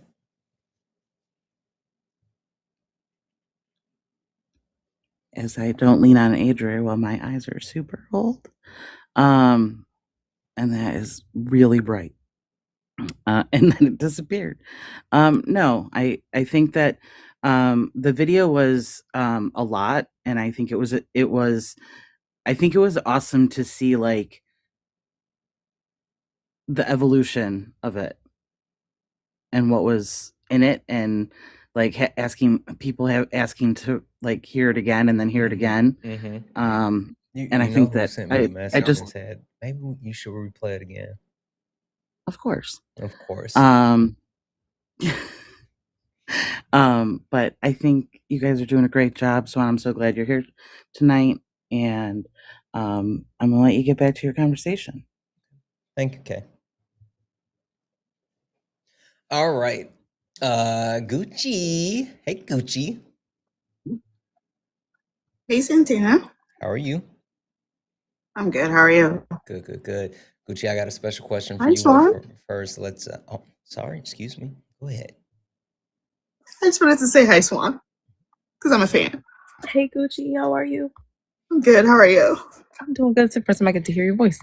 Yeah. Gucci, Swan, Gucci. Swan Gucci is my best friend, so be nice. Anyway, Gucci, I got a couple of like simple questions for you, but I have something specific in mind from you. I'm sure. Yeah, I'll hold it. Gucci, really quick. Do you see color? What's your race, and how easy, or do you know how easy is it to access your family history prior to the U.S.? I am Black. I do see color, and I think I'm one of those because I'm Nigerian. I'm one of those people who have the privilege to not need to find my ancestry. Mm. Like I know where my family's from. Mm-hmm. So I can't relate to the, I guess the need to trace my ancestry, if that makes any sense. Absolutely. Absolutely. All right. 1 second. Elisa. Elisa, how are you? Hi, Santana. I'm doing great. It's nice to meet you. Likewise. Can you tell me what do you see color? What is your race? And also, how easy or difficult is it for you to track your ancestry prior to the U.S.? I do see color. Um, I probably lean towards identifying as white. And I really don't know about my background. Both my parents were adopted, so I'm kind of up in the air with that one. Okay. Okay. Perfect. One moment. Um, is it Daria? So your username? Hey Santana, it's Drea. Drea. Holy smokes. Hi, Drea. How are you? Hi, I'm good. I'm such a fangirl. I watch you and Dean and Parker like all the time, every day and everything. It's so crazy being up here. It's so Welcome, crazy. welcome to the conversation. Can you tell the people, Thank you. do you see color? What is your race, and how easy or difficult is it to track your family history prior to the U.S.? Okay, yes, I do see color. I am black, and it is extremely difficult for me to trace my ancestry. Extremely difficult. I mean, before my dad passed, he just said that we were from like our family was like in a certain part of Georgia. That was it, but I don't know anything truly. All right, perfect. One moment. Hey, Jordan, how are you? Hey Santana, how you doing? Good. You've been like ducking or hiding or something. I don't know. You don't mess with me no more. Like I haven't seen you in what, No. about 20, 30 years? Yeah, Jeez. you know how it be. You know how it be. Just throw me away. All right, whatever. I still listen to you, Santana. I had to cut that short because Don't do that. Don't do it's that. late night, so we couldn't let the rest of it slide. But it's on that soundboard. No, Don't do Jordan. that. Don't do that. Jordan, can you tell the people, do you see color? What is your race, and how easy or difficult is it for you to track your family history prior to the U.S.? Yeah. So I do see color. I am black, and in terms of my history, like my familial lineage, I have very little information past like my great grandparents and beyond that, so I don't really have much information to go on. Oh, okay. 1 second. Perfect. And last but not least, Miss Donna. Miss Donna, how are you? I- I'm good, Santana. How are you? I'm good. How's your night going? Ooh, pretty good. I must say so. Pretty good. How about you? It's better than I deserved, if I'm gonna be honest. I've had a pretty good, decent day, and like this conversation has been really interesting. It's been good, and I haven't had to yell at anybody, so that's always a good thing. Yeah, that is always a good thing. Yeah. Ms. Donna, can you tell the people, do you see color? What is your race? And do you know your family history prior to the U.S.? Yes, I see color. Um, from what I know, I'm biracial, identifying as black, but that has me questionable now because of listening to a lot of um, you and a few other creators talk about the difference where I'm kind of confused as far as my actual race and ethnicity. Ethnicity? Okay. Well, Ethnicity, yeah. let's do this, Miss Donna. What's got you confused? Okay. Um, I was I'm 66, Mm-hmm. so when I was born, birth certificates were very cut and dry. Right. So my birth certificate says Negro. My parents' birth certificate said the same thing. Mm-hmm. But my dad is definitely, absolutely, without a doubt, biracial, and I can trace back a lot on his side. But my mom, your guess is as good as mine. It's like throwing up the dice trying to figure out my mother's background. Although her birth certificate says Negro, I mean, if I showed you a picture of me or my mom, you would never, off the top of your head, just say I'm black because I don't present. Everybody think I'm everything but black. I understand that. So that's where the confusion, because I hear everybody saying that when you say you're biracial, like if I'm not brown skinned, then I feel like they're saying that I'm biracial but white. And you know what? That's where the confusion comes in because I've never known myself to be anything but black all my life. Mm-hmm. Mm-hmm. Absolutely. Yeah. Miss Donna, are you from the South? My parents were born and raised in New Orleans. New Orleans. What about you? hmm Yeah. Okay. Born and raised in Los Angeles, California. Okay. So one thing that I do know as well is it's kind of funny. I know my grandparents. Um, I've heard and talked to my grandparents about very similar stories. When it comes to like my grandmother wasn't exactly sure of the year that she was born for a multitude of reasons. Not only because being in the South, the actual way that the birth certificates worked at that time, and then also due to like her mother and her father, and so multiple factors. And so like I understand the changing recategorization, the time frame, all of these different things. I think the one thing that and so this is super important that we were going to talk about biracial, because there's a lot of people who don't understand what being biracial actually is. And so you have some people who say like, "Oh, I'm biracial. I'm Scottish and I'm Irish." Well, Scottish and Irish, they're not racist. But when you talk about biracial, and especially when we talk about it today, it's the categorization of the races that are commonly accepted, right? And so we talk about that as far as the races, not the nationalities.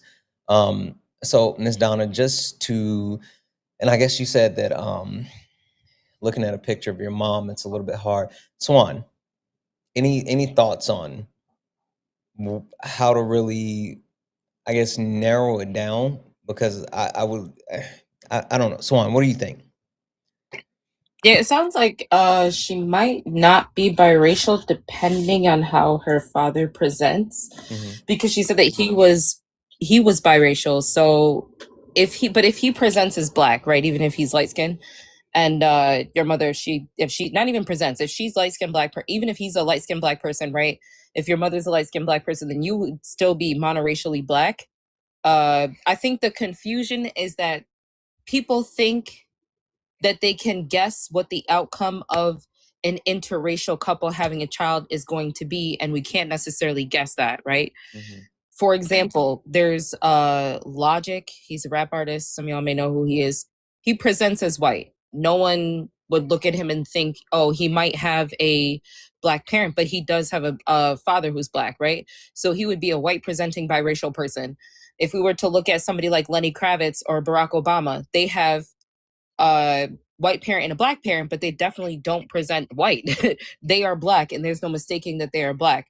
So if your father is black biracial and your mother is black, then you would be monoracially black. But if your father is a white presenting biracial person, then that changes things a little bit. So I think it's about like understanding it in that aspect. So again, and when we talk about race, because here's the other thing, there are people who have a white parent and have a black parent, and their skin is darker than mine.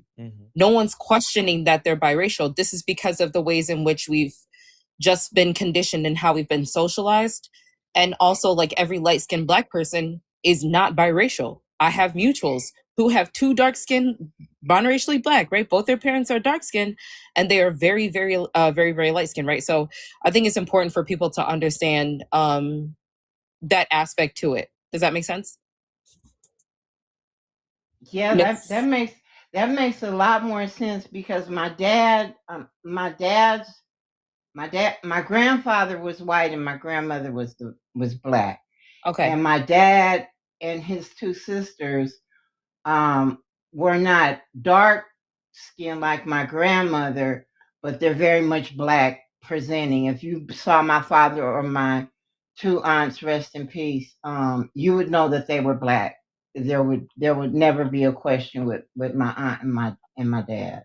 And then you said the same thing for your mom, right? No, my mom,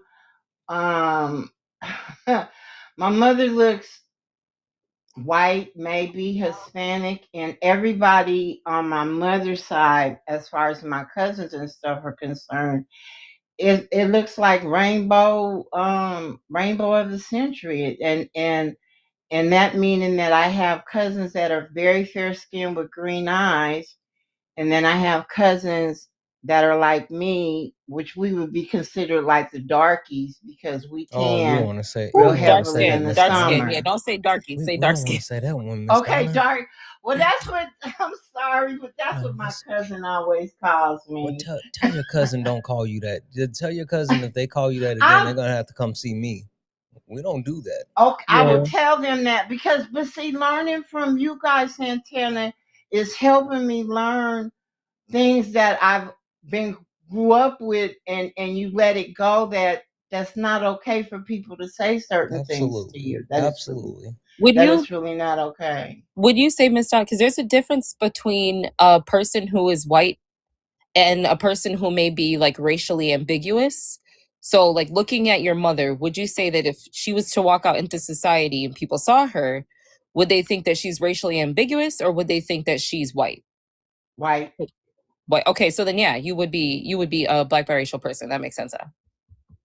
My mother was definitely white presenting Yeah, so or then yeah, I would say that Hispanic she's or his, well his there's like no white Hispanic. okay, yeah. That makes sense too. I don't think people necessarily use there's a lot of controversy surrounding that word Hispanic, but I get what you mean now. That makes sense. So yeah, so then you would be black biracial if that's how your parents are presenting phenotypically. Yeah, that because and then like my great uncles and stuff like that, they look like Indian chiefs, but we don't No, have no, Miss any Donna, Miss Donna. indigenous. There we go. Oh, okay. Indigenous. What else did I say We don't wrong? want to say the I Oh, word unless you're talking about people from India, like indigenous, or you can even say Native American. Okay. oh, okay. Native. Well, not even Native American because the thing that we found on my mother's side was people from Brazil. Mm. So I don't know what Brazilians are classified as. I don't know what that is either. Now I do, Well, but I it know depends there's on their race. when we did the DNA. Hmm. So that's why I get confused, especially with my mom's side more than my dad, because my dad is real easy. My grandmother was black and my grandfather was white. But my mom's side, who knows? Yeah. Um. So what about ethnicity? Because I was listening to Swan when you first came on, and I didn't know what to identify with that either. Yeah, I Yeah. think it gets kind of complicated for Black American people. I think that's more so what the video was speaking to is Hmm. like how complicated that can get because you even had enslaved African people that were traded from like it could have been somewhere in North America to the Caribbean, like you just never know. Hmm. So I think it does get kind of tricky when we're trying to figure out what took place during chattel slavery and even before that. Yeah, especially for older Right, because I generations. It's have I'm sorry. Go ahead, Miss Donna. that's especially what you was just getting ready to say. I think we were on the same page, Santana, with the older generation because my first cousins that live in New Orleans currently, on my dad's side, but their father, his family came from Haiti Hmm. to New Orleans. So all of that is in within my my DNA. So it's like, so are we just Creole or because I didn't like to use that because I always felt like Creole wasn't a full description of the culture, if that makes sense. Yeah, I and when you talk about like Creole, that's a whole nother layer. And I think that's like the interesting aspect of like being Black in America, right? And understanding that the diaspora comes from different areas, and Mm-hmm. the ancestry that we have while deriving from Africa can touch different countries, different places, and whether we talk about Jamaica, or we talk about Haiti, or we talk about anywhere else, like, you know, coming from up through Brazil, or whatever the case may be, like that's an interesting combination. But Ms. Donna, what I will say is that I'm really glad that you're here and you came up and had time to speak with us. Normally, I would say let's keep it rolling, but I know we are we shorten late nights because we're going to four nights now. So I want to give an opportunity to let the other people speak. But Ms. Donna, please, please, please come back. I would love for us to be able to continue this conversation a little bit more, maybe tomorrow or throughout the rest of the week. But I really appreciate you coming up here and talking to us. Oh, no problem. I wasn't trying to be the main speaker of the night. No. That's not what I'm saying. Not at all. Not at all. I appreciated you Okay. having this conversation. Like, I promise you, it was more than welcome, and I really, really appreciate you. Okay, thank you. You guys have a good evening, and I'm gonna still be here listening. Thank you. I appreciate you, Miss Donna. Have a good night, No Miss worries. Donna. Appreciate you too, Swan. W's in the chat for Miss Donna, guys. W's in the chat for Miss Donna. All right. A couple of quick thank yous, and then I'm gonna come back to Gucci. And I'm sorry for everybody else on the panel. Because we did shorten late nights from 3 hours to 4. I'm sorry, from 3 hours to 2 hours, but we shifted to 4 nights. I do want to give you guys a little bit of time, and I want to hear what you have to say. But I'm also gonna, of course, leave the door open. If you guys want to come back tomorrow, I will fast track you and get you up here. But I'm not gonna cut you guys completely short, but I do want to kind of tighten it up just a little bit. So I'm going to say this really quick. W's in the chat for Drake. Drake sent a $5 donation to support the live. Just sent the love. Thank you so much, Drake, for that $5 donation. W's in the chat for Gloria, who sent a $20 donation and said, listen, Gloria was being clairvoyant. Gloria sent a $20 donation, said, colorism plays a factor in race. Love your topics. Listen, someone was like, hey, do you want to do colorism as well? And I was like, colorism has to be its own thing, because colorism will literally break this entire live. I know we've done it. And last but not least, guys, massive W's in the chat for Scott. Massive W's in the chat for Scott. Scott sent a sent a $50 donation saying, I'm a 57-year-old white man. I don't recall choosing any of the 46 chromosomes prior to birth. And if I did, there would be no wrong answer involving race, gender, or sexual orientation. Perceived dominance over another is just injustice, insecurity, and ignorance. Carry on, Santana. Absolutely, Scott. W's in the chat for Scott, guys. W's in the chat for Scott. And W's in the chat for Breeding Maybe, who sent a $4 YouTube super chat with the sticker. Thank you so much. Guys, if anyone else would like to support the live, you can do so. Cash App, PayPal, Venmo, pay links in the link tree in the bio. Santana speaks for you. If you enjoy the live, if you enjoy late nights, please consider donating. It helps supports the live and keep us able to do what we do here. So everything is accepted. Anything's appreciated. If you guys, please take care of Swan. You guys see that I have her doing the heavy lifting. Can we please take care of Swan? Show Swan some love. Let's get her coins up. Let's get her follows up. And last but not least, make sure we're hitting her pay links. Please take care of Swan. All right, Gucci, I want to come to you. And Gucci, I'm going to give you the floor. You can kind of take it wherever you want, but I would love to hear your thoughts, because you mentioned you're one of those Nigerian people. That video specifically had a young black man that was Nigerian who was speaking from his perspective. Gonna give you the floor. You got it. So I thought I actually requested up after listening to that video because I thought his comments were kind of what I'd expect from Nigerians, given the diaspora war or whatever. But I did not agree with him at all. He knew where his grandfather was from. That's it. Like I said, I also share that privilege, where I know where my grandparents are from. I've never been asked past like where I'm from. I'm Nigerian. That's it. I don't get asked any more questions. It's not where are you from, you know? So tracing my ancestry has never really been a forefront in my life, like many Black Americans. Like he said,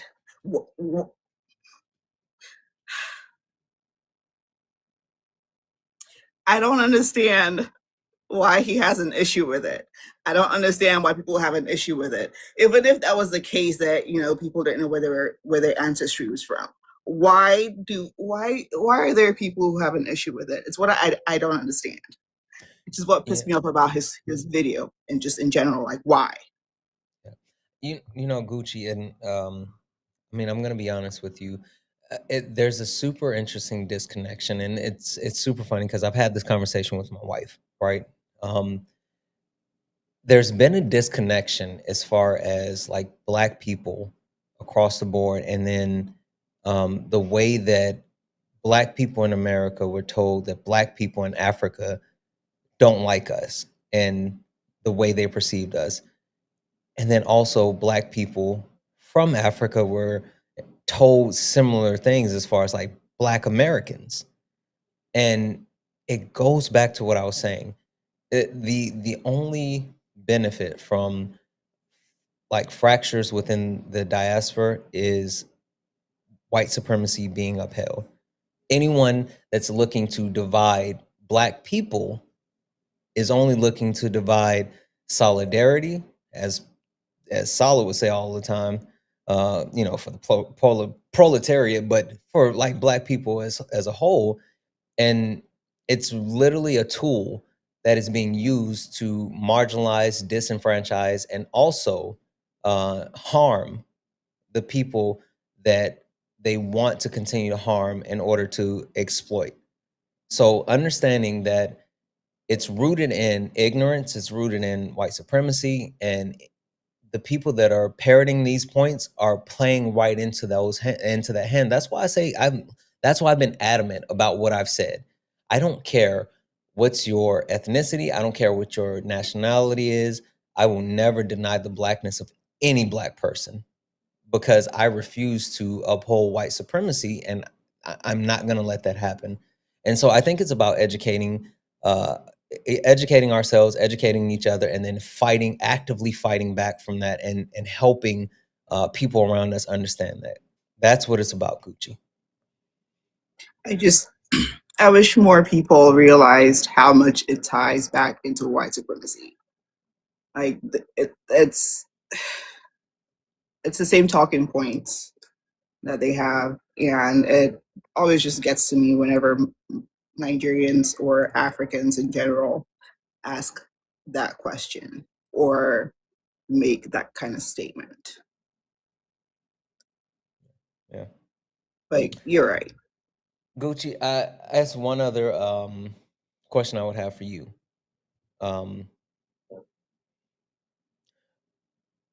I know you and I have talked about your history and you coming to the country, and like how that looks for you. How have you seen white supremacy actually shake or change the country just since you've been here? Oh, I came here in 2008.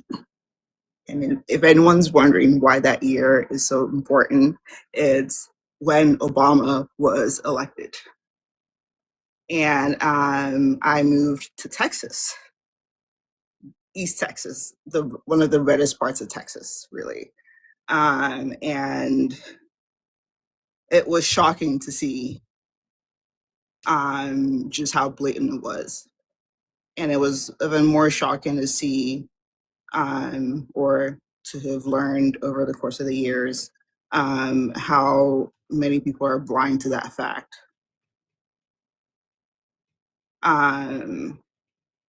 It's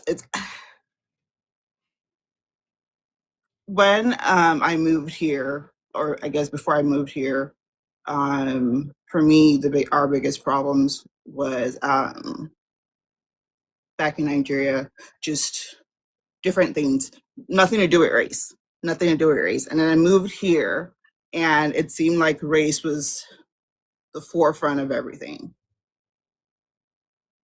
So I don't like when people don't see how systemic it is. The numbers are there in terms of like the government, the law enforcement, and how systemic it go. Like I don't know how to put it in words, but I don't want to ramble, but Gucci. it was very blatant for me to see. And I think one of the things I realized, I didn't realize, I don't know, I have a lot of thoughts. I'm trying to like condense it a little bit. I guess I'm just going to land my plane and say,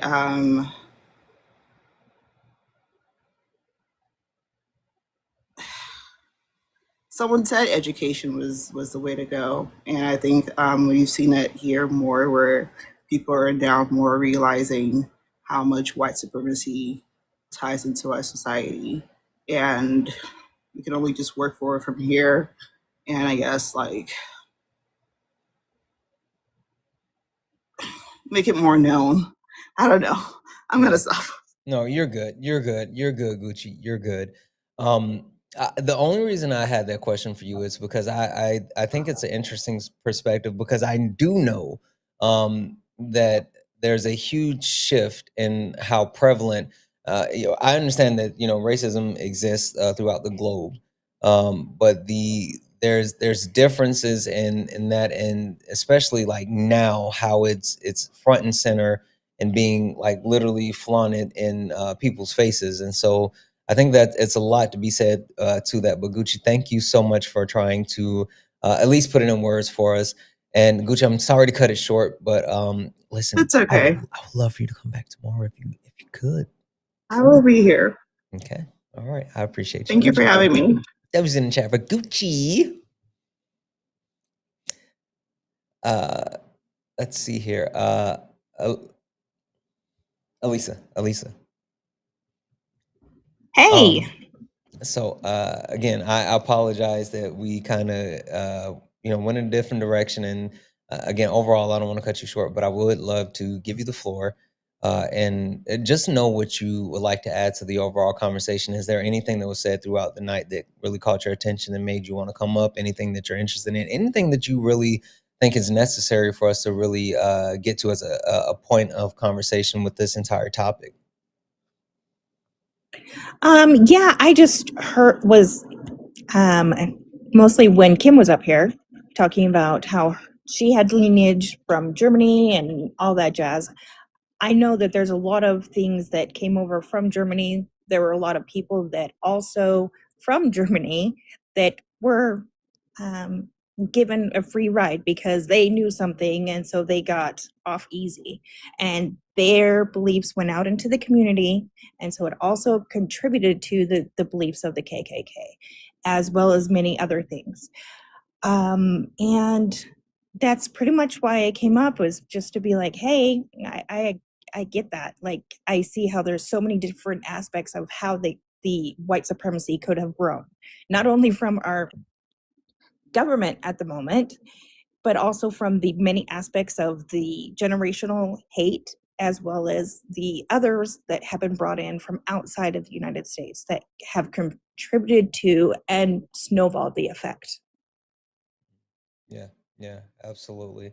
I think that it's interesting that there's a lack of acknowledgement of what's happening in society today. And people like to lean on the trope that, like, it's no longer here, it's no longer a thing, and blah, blah, blah, blah, blah. But I do think that the fact that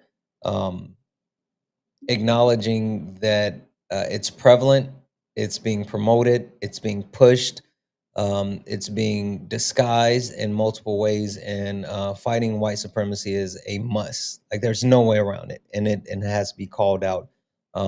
So, like, I think that's important. But anyway, thank you so much for coming up. Again, I'm sorry to cut your time short, but if you would like to come back tomorrow evening, you are more than welcome to. Oh, not a problem. Well, thank you so much, Santana. Thanks, Swan. Thank you. you.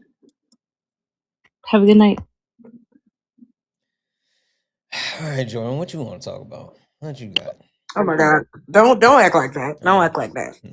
No, Jordan. No, seriously, I would love to hear if you would. I would love to hear you chime in as well on like the conversation around like the Black diaspora, the fraction that some people are try to perpetuate versus other people like seeing it for what it is, and then anything else Mhm. that you would like to add. Oh, really quick before you do that. Sorry, really quick. 2 quick W's. Mhm. Freaking W's in the chat for Emily. Emily sent a $30 donation. I got you. I'm sorry. I got you, Emily. W's in the chat. W's in the chat. Also, I got you. W's in the chat for Emily. W's in the chat for Tess. Tess sent a $10 donation. Said, crap, my phone died. I was tapping away and it's dead. I missed like 10 minutes. I love you in the panel, especially Madam Swan. Absolutely. It's over on YouTube. So if you missed any of it, then definitely you can go back and watch it. W's in the chat for the donors, guys. Again, if anyone would like to support live, you can do so. Cash App, PayPal, Venmo, pay links and link tree in the bio. Santana speaks for you. If you're over on YouTube, you can send a super chat. I will read that out. Make sure you guys are taking care of Swan. She's almost at 5K coins, guys. We might as well go ahead and get over 5K. Please take care of Swan. Show Swan some love. Please take care of Swan. All right, sorry. Go ahead, Jordan. No, you're good. So I think when it comes to something that I've really been like mulling over for the last couple of years is like understanding how not only how white supremacy, came to be, but how it like is maintained in society. And one of the biggest things I see is the division amongst the diaspora. And so like where we see a lot of it kind of goes to the fact that while yes, black people cannot be racist, we can 100% be anti-black. And that is how, white supremacy is able to continue. Like that hatred, that anti-blackness serves as a tool to uplift white supremacy. And division among the diaspora, obviously, like, a divided house can't conquer anything. A divided house can't uproot the system and completely, change how things are done. And I know, especially in these last couple of weeks, I've really just been thinking about like just how deep rooted white supremacy really is. Because I will admit, it like an embarrassingly, like short time ago, I really didn't fully understand the difference between racism and white supremacy. I really just thought of them as like interchangeable terms. But then as I started, like listening more and doing some more reading, doing some more research, I was like, white supremacy, it's really, it's we call it white supremacy, but it goes so much further beyond just like the race of like black and white. It involves colorism, it involves racism, it involves ableism, it involves like all the different isms and phobias, all like work together in some form of system or institution to uphold this this belief that the white people are supposed to dominate in society, especially to the detriment of non-white people. And so like that's something that I've been thinking about and mulling over, with just how complex the system of white supremacy is. And it kind of and this is kind of going off a little bit off topic, but it kind of just lets you know how like limiting our language is. Because to me, just calling it white supremacy, it makes it easy to forget just how like deeply ingrained in society it is. Because you think, oh, it just has to do with white versus black, but it's so much more than that. It's so much more complex. And the way that it's so ingrained that it even has us like hating ourselves and hating people that look like us, just for the mere fact that um, some are able to more easily trace their lineage than others. Like we were all robbed of something. Like at the end of the day, we were all robbed of some form of lineage. We were all robbed of some form of connection. That's how white supremacy was built, and that's how it's maintained. Yeah. Can I say something before Jordan drops, please? Well, yeah, absolutely. Go ahead, Swan. I just want to say to the audience, especially just Jordan, I remember, I think the first time we had a discussion, Yeah. and there were some questions that you had asked. And hearing you speak now with such confidence and like vast knowledge and understanding of racism and white supremacy, your journey has been incredible to witness. And I just want you to know that I hear you and I hear the intelligence and I hear the effort you put into your research. Well, Swan, I mean, you know why that is, right? You Yeah, you it's because of understand Swan. why she knows now, right? I'm Yeah, not it's because of saying, I'm Swan. just saying. See? It's because of See, Swan. Jordan's right. But yeah, no, seriously, Jordan, I really want you to take that in. I think it does get difficult for people like deconstructing, but seeing the difference, you know, you like just I tip my hat to you. You just sound so like so confident. And not to say that there was like was a negative thing in the beginning, because like you said, I get you. yeah, it is difficult to understand this thing whilst living it and also not having access to like the knowledge and information, and seeing you put that work in and hearing you speak now is incredible. So shout out to you for that, Jordan, for real. Thank you. For I real. really appreciate that. And Swan, I owe a lot of it to you. And I think something that I really like what really helped me come to terms with it, because Santana, one of the things that like Swan and I initially talked about was, can Black people be racist? And I was one of those people that's like, oh, I'm pseudo intellectual. Like technically the statement, like anyone can be racist, and like there's a possibility, like that kind of BS. Like someone who thinks they're smarter than they actually are. And so I was one of those people, and I think that was the fundamental part in actually learning and growing, is realizing that like things can exist, quote unquote, in theory, but we're living in reality. And realizing that in reality, I'm not as smart as I think I am. Like, don't get me wrong, I'm definitely educated. No one can take that away from me. But that's not to say that I don't still have, room to learn and room to grow. And that's also like that owns up to the fact that because I'm a part of the system, I am a product of the system, especially when it comes to anti-Blackness, especially when it comes to, like having negative thoughts about whether it be people who are differently able, whether it be people who are part of the LGBTQ Q community, like all of these different things. And like just because I'm like learning and growing in them doesn't mean that I'm not still like, I still have things to unpack. And I think understanding that and accepting that and working towards that was the like biggest hurdle that I had to overcome. And like putting my pride aside and actually being willing to like admit that this is probably going to be something that I'm always going to be working on, because I'm just a product of this. I'm a product of the system that I'm born in. I'm not some special entity that's able to like be over the system that endorses white supremacy. You know what I mean? Yeah. I think that understanding that we don't know everything that we could know, and we are always actively searching and learning. Like that's why like I've been spending time in the places that I spend. And I love it's always interesting to me when certain people are like, oh, Santana, I learned this from you. And I'm like, oh, yeah, but did you hear like Swan speak? Because if you think you learned something from me, like you need to go sit under that learning tree for a while. And Yeah.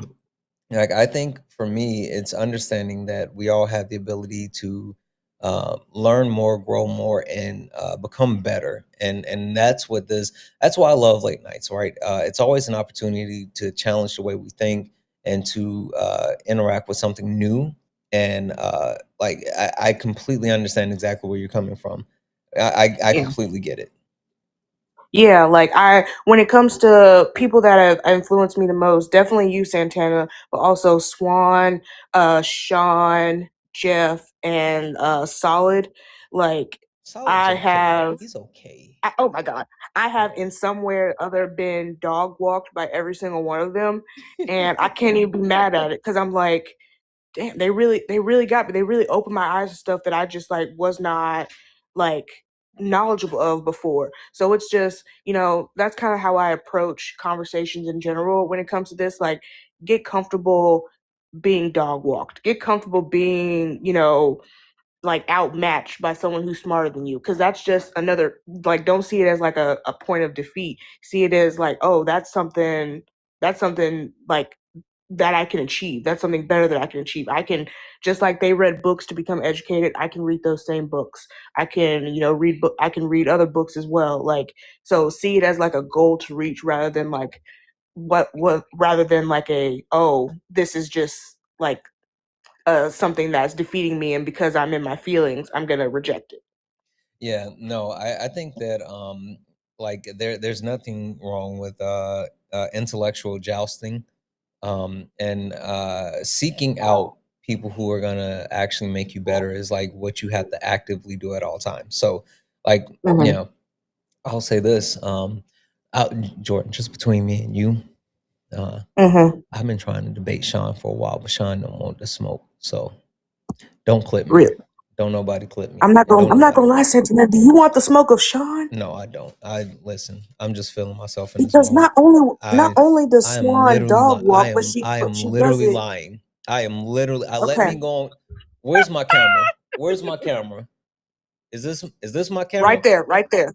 I am literally lying. That was a joke. Okay. That was literally a joke. No. I was about to say, see But all them shares pop up, they're gonna share the live out immediately to Sean and Karen. and Sean gonna pop up out of nowhere. You say what? Um, no, but like I think that's always a beneficial thing to find ways to like push ourselves and ensure that we are trying to learn, grow, and be better. So anyway, Jordan, thank you for coming up. I appreciate you so much. And like I said, if you want to come back tomorrow, I will give you a fast track to get up here. If any of my mods snitch, I will mute and block you. So just FYI. Sorry. Anyway, thank you, Jordan. Thank you, Santana. Have a good night. You as well. Why are these people picking violence, Swan? I don't know what's happening. I'm so innocent. They're just hating. And they are. They are. Swan, I just had an interesting donor that came in, and maybe you can help me unpack this one. That was in chat for Brandy. Brandy sent a $10 donation saying, my biological dad tells me that I'm Black and Italian. My mom tell me it's BS, but her mom is also white passing. Everyone but me is lighter skin. I'm confused myself.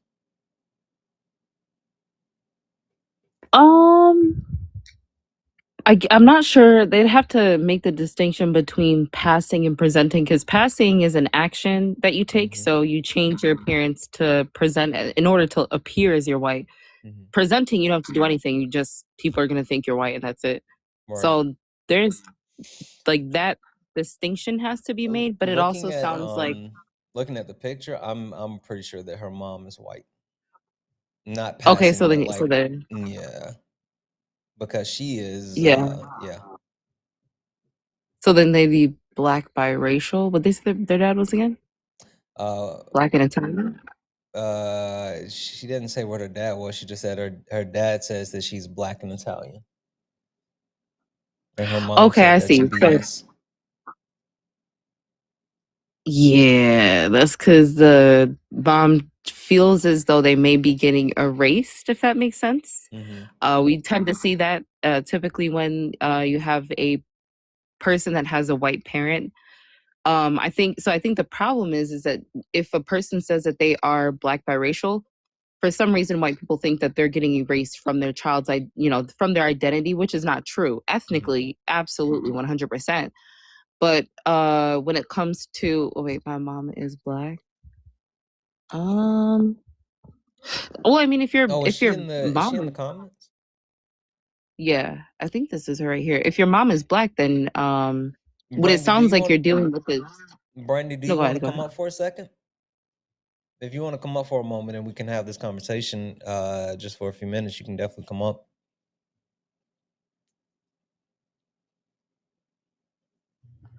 Hey, Brandy. Hi. All right. So, I don't know my father, but I talk to him enough, and he says I'm black and Italian. And then my mama says bullshit, but my grandma, No, her you mother, can't say that. You gotta say oh, BS. oh BS, sorry. No worries. That Go ahead. my grandma, my mom's mom, is very light passing or white passing, and my grandpa is black, but I'm the only light skinned one in the family, so that's why I don't understand where it comes from. I mean, that's a. Have you seen what your dad looks like? Yeah, my bio dad definitely is. He looks black and Italian. Because you can't necessarily look Italian, so No, but that's what he tells me. He wears the Italian horn, but he's lighter skinned than I am. But then I saw my grandparents on his side, and his father does look like that. And then my grandma looks, black. yeah. So I think so. What I'm saying is I right just don't is understand where where my mom says no, and then he says yes, and then I just get so confused. so you can't Um, look in ethnicity. Like that's not Right. a thing. I Yeah. understand that. so, Brandy, I'm looking at one of your videos. Uh-huh. You're black. You're a I black know. woman. That's what I say. Yeah. I'm I not say the sure. same thing. So are you saying that someone is trying to tell you that you're not a black woman? No, it's not that they don't tell me I'm a black woman. They just father's like, no, you're not super black, and I'm like, what does that even mean? Hmm. I don't I get what think that people means. in their minds think that there's this like there's a percentage, like it's possible to have a percentage of blackness within you and that they can see that, but that's Mhm. not how it works, right? And I think that people just have to understand that there are people out there who don't get it. And that doesn't mean that you need to question yourself or what you know to be the truth, right? Right. So when we talk about a person who's black, that is a person who phenotypically presents as black, right? And that's it. Light-skinned black person all the way to a dark-skinned black person and everything in between. And that's that. I think so if your father is saying that he's Italian, then that would be like an ethnicity. There is no look to being Italian. You can't look Italian. Right. So that's his ethnicity. So I think maybe she doesn't necessarily understand the difference between race, ethnicity, and nationality. But I think there's no question about the fact that you are black, So if someone's commenting on it and confusing you, just know that like the problem isn't you. It's just that they don't have that education or that knowledge or understanding of what those differences are. No, and it's not even just them. It's also my maternal grandmother. She must got a call or a text or something.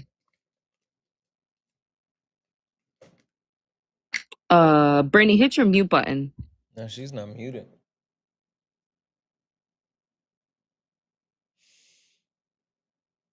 W's in the chat for Roxy for the $1 donation saying, LOL, you can't fire us. Mod Squad, don't all fire her us. kids are black. I mean, So that Mike, was my we other didn't part hear of anything that my you said, maternal Brandy. grandma. Brandy, you've been What? gone for a long time. We didn't hear nothing you said. You completely. It Oh, cut I'm out, sorry. yeah. I'm sorry because I got a phone call in between that. So She just got a phone call again. I kind of feel like it's the ancestors. Not gonna hold you. I mean, the ancestors are always on time. Listen.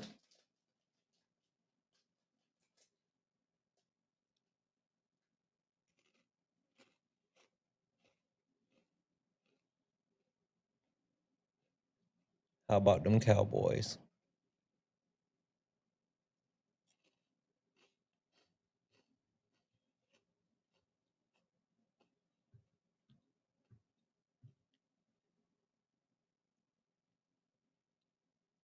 Swan, you going live after this?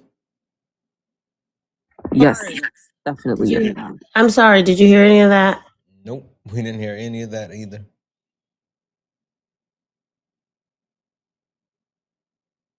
Hello. Yeah, we can hear you.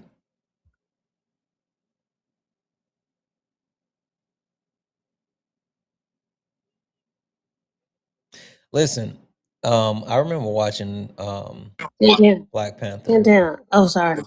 Yeah. Okay.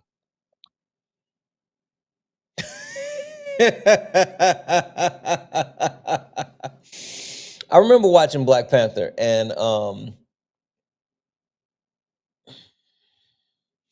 T'Challa went to the spiritual plane, and the ancestors tried to give him guidance. And it just always reminded me, every once in a while, we got to listen to the ancestors as they try to reach out to us from the spiritual plane and guide us in the right direction. So, Yes, when I cook food, it's the ancestors tell me when to stop seasoning. So I just listen, shake until they tell me to stop, you know? listen. Swan, it's been an interesting night. I feel like I kicked up some dust with that video. You know what? I think that was an important video though that you Yeah. played because when you think about it, all of us at first were like, "What the heck did she just say?" Like, no, that's not true. That doesn't make any sense. But when we listened to it a second time, I was like, "Wait a minute, she actually explained everything perfectly." But it does take that understanding of these differences, and in addition to that, understanding that certain territories that existed during the 1400s or even beyond the 1400s, because African slaves were taken to Portugal before the Catholic Church put out the two papal bulls giving permission to the rest of Europe to enslave African people. So I think during that time period, we have to understand that there's a different context to everything versus what that looks like today, and even throughout that entire time period too. Yeah. I'm glad that you were here for the historical perspective. That's one thing that many things, but one thing that I really appreciate about you is your ability to look at things through a historical lens. Like, I think that's amazing. I enjoy history, but I don't know Black history as much as you do, and so I always lean on you in certain aspects, and so I really appreciate the heck out of you for that. So that's been night 2. Night 2 is in the books. We got 2 more nights of this, Swan. We got 2 more nights of this with Swan. We're gonna have to press him on this white supremacy stuff, and at some point we're gonna have to talk about why the white birth rates are going down. Like, so, I think Yeah, that yeah, conversation needs to happen. I agree. I agree. I got some good information for that topic and that discussion. That's what. Listen, I'll let you start it off tomorrow. That works for me. I enjoyed this. I do again. I appreciate the fact that because like last week I had heard people speak on your panel that had been on your panel for late nights way back when. Mhm. And same thing tonight. You have people that have really shown that they've taken the time to educate themselves offline, and that we now see that growth happening, and they're much more confident in these conversations. And I think that that's something that's really important to what we're doing. That's That because validation, Kay you know, make them read books in Discord. I'm telling and they you, as they should. Kay be like, go to the intersectionality section. You can go read this book. It's right there. And I'm in the Discord. Is a hot dog a sandwich? Like, that's all I got. Like, that's literally what I add to the Discord. So Just lighten up the whole chat. yeah. All right, Swan. What else do you have for the people? Anything else for the people? The only other thing is right now I am working on mutual aid. It's a tall task, but we can definitely get it done. It's I work with a gentleman by the name of MZ Elvis Katoto. He's in the Congo. There's a G-side happening there for those of you that don't know, and him and his team run 2 houses. One house has 32 children that were rescued from a displacement camp, and the other house is specifically for, trigger warning, young girls who have been assaulted and have given birth. So they pay the rent out for the year. So we've come up to that point of where they need to pay the rent again for the year. So we have a goal that we're trying to achieve. And when I go live, I'll explain more about that. And then in addition to that, I also set up a YouTube account. I will be putting out an introduction video this week at some point in time, but subscribe to my YouTube, y'all, because I'm trying to, go live on YouTube and all that. So, but yeah, that's I all I was got. just about to talk trash and say that it can't be an actual YouTube channel if you don't have anything on it. So I am feeling the pressure because I'm almost at 100 subscribers, right, shockingly, which is wild because I have Swan, nothing up there. And I'm like, you better dang, I got to post hurry up and get something. something up there. Put something. You're just like, hey, I'm Swan. It's nice. We about to put some furniture up, and we're gonna put some pictures on the wall or something. Like that's all you gotta do. That's all you gotta do, Swan. Yes, I will be working on that this week. And you'll definitely see it. Also, y'all, check out the Cadre account. Go follow the Cadre account. Oh, Check it out. Watch the all the videos. intros are dope. I was looking through those intros today.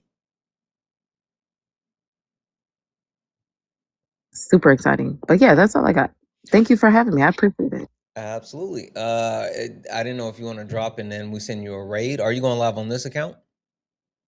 Yeah. Yep, I'll be going live. All right. So we'll pin Swan's at, but like she's right here. Just follow her now. Like just follow her now, and we're all just gonna do a raid over to Swan. This was calm and cool and collected. Just prepare for the crash outs. So, all right, Swan. I appreciate you so much. Of course. Thanks for having me out. All right. You guys, like I know that tonight has been kind of like it's been interesting, but it's been good. It's been smooth. Just telling you, be prepared for the crash outs when they get to Swan's live. It's super crazy. I don't get it. Like I don't understand. I don't understand how I don't understand how Swan does it because I would lose my mind. Anyway, um, good stuff. Good stuff tonight. I appreciate the heck out of everybody. He said, "Wow, West." Yeah, I appreciate the heck out of everybody. This is night 2. We got 2 more. 2 up, 2 down. Right. Make sure that you guys hit that follow button up here before you go. If you're over on YouTube, hit that thumbs up and subscribe. Tomorrow, so we'll be live out. I'll be doing sparring in the morning, and really quick, you guys want to see what I got? You want to see what came in the mail today? Anyone interested in what I got in the mail today? Or do you guys just want to wait? All right, you guys can wait then, since no one wants to see. Don't worry about it. No, you guys don't worry about it. You guys don't want to see. You can wait. It's okay. It's okay. Will I be sure? No. Yeah. No. You don't want to see it. No. Okay. I guess if you guys said no, you don't want to see it. Then you said no. You said no. What am I supposed to do? You guys said no. You said no. I don't know what you want me to do. You guys literally just said no. See, you said yes. Yeah, they said no. I like. I was gonna show you guys, but you guys start saying yeah, no. I'm so confused. I literally don't know what you guys are talking about. You, what's in the box? Yeah, hold on.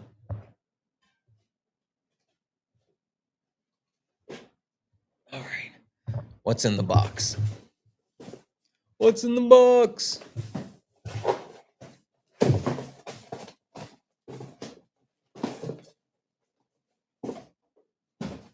You guys ready? Ready? Ready? Ready? Ready? Ready? Ta-da! I got a box. There's a box inside of the box.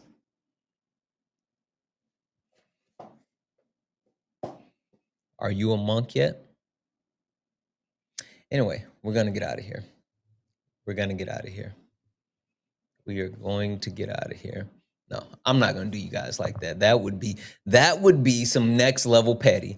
That would be next level petty, and I would not do that to you guys.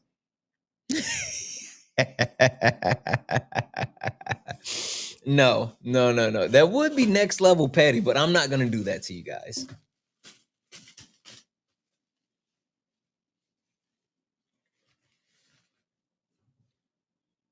I got a new lens, new camera lens.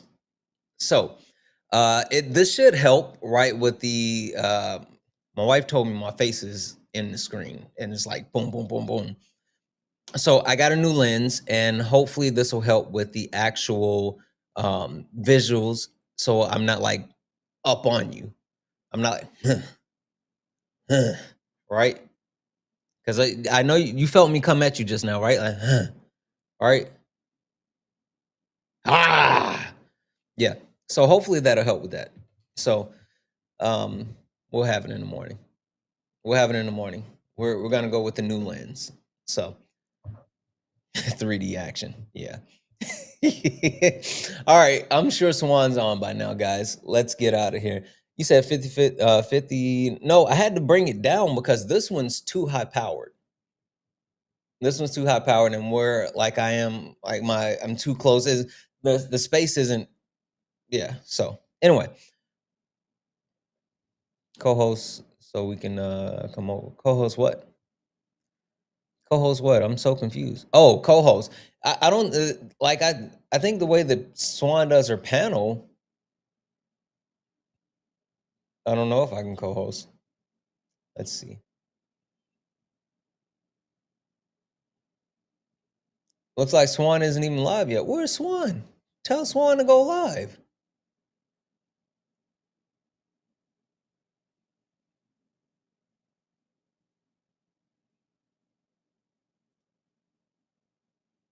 Let me refresh. I don't see Swan. I should click one of these random people and be like, battle me. Like every time I go live, the first thing they do is send a freaking battle request. Nobody want to battle you. Nobody do TikTok battles all the time. Battle me. No. Leave me alone. Yes, it doesn't look like Swan is live yet. What Swan's at? You should have followed her before you left off the panel.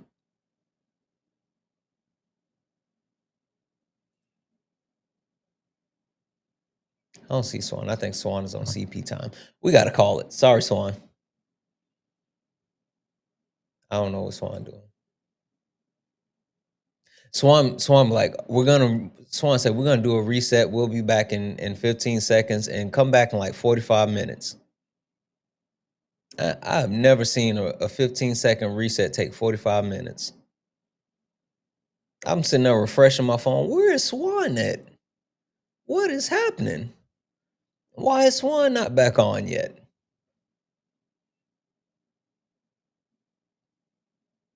That'd be a long reset.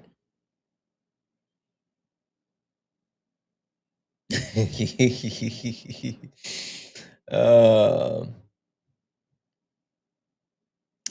right. All right. I think it's pinned. There we go. It's pinned. It's pinned. All right. We're gonna go ahead and get out of here. We're gonna go ahead and get out of here. Let's call it. Let's call it. I need a nap. Yeah, this ain't your regular panel. Nah, we speak the truth. Late nights with Santana and Mama Jones watching. Better keep it clean. Let's go. Late nights, truth in the convo. Everybody get a seat at the table. From the block to the books, we mindful. No screaming, just dreams in the Bible. One mic, one voice, we build bridges from the heart of the hood to the world's big issues. Politics, pay, different cultures. No, just a nap, Sam. I just need a nap. Yeah. Mama Jones watching, So keep it grown. Ain't about flexing, this is purpose zone. Santana hold it steady when it might get hot. But we ain't here to fight, we here to connect the dots. Yeah. Late nights with Santana. You already know. Late nights with Santana. Guys, this was a good night. It was fun. It was a little chaotic, and I think everyone overall was super receptive, and I think that's the important part, right? I think that's like the most important part, the fact that people were willing to be receptive. So that's good. She's live about darn time. All right, guys, we're gonna go race Swan. We'll be back in the morning for some sparring. We will get active, and then after that, night 3, late nights tomorrow. 10 p.m. Eastern, 7 p.m. Pacific. We're going to do it. Let's get out of here, guys. Thank you for all the gifts, the taps, the likes, the shares. Thank you all for hanging out. Thank you for all of the love. Thank you for being you.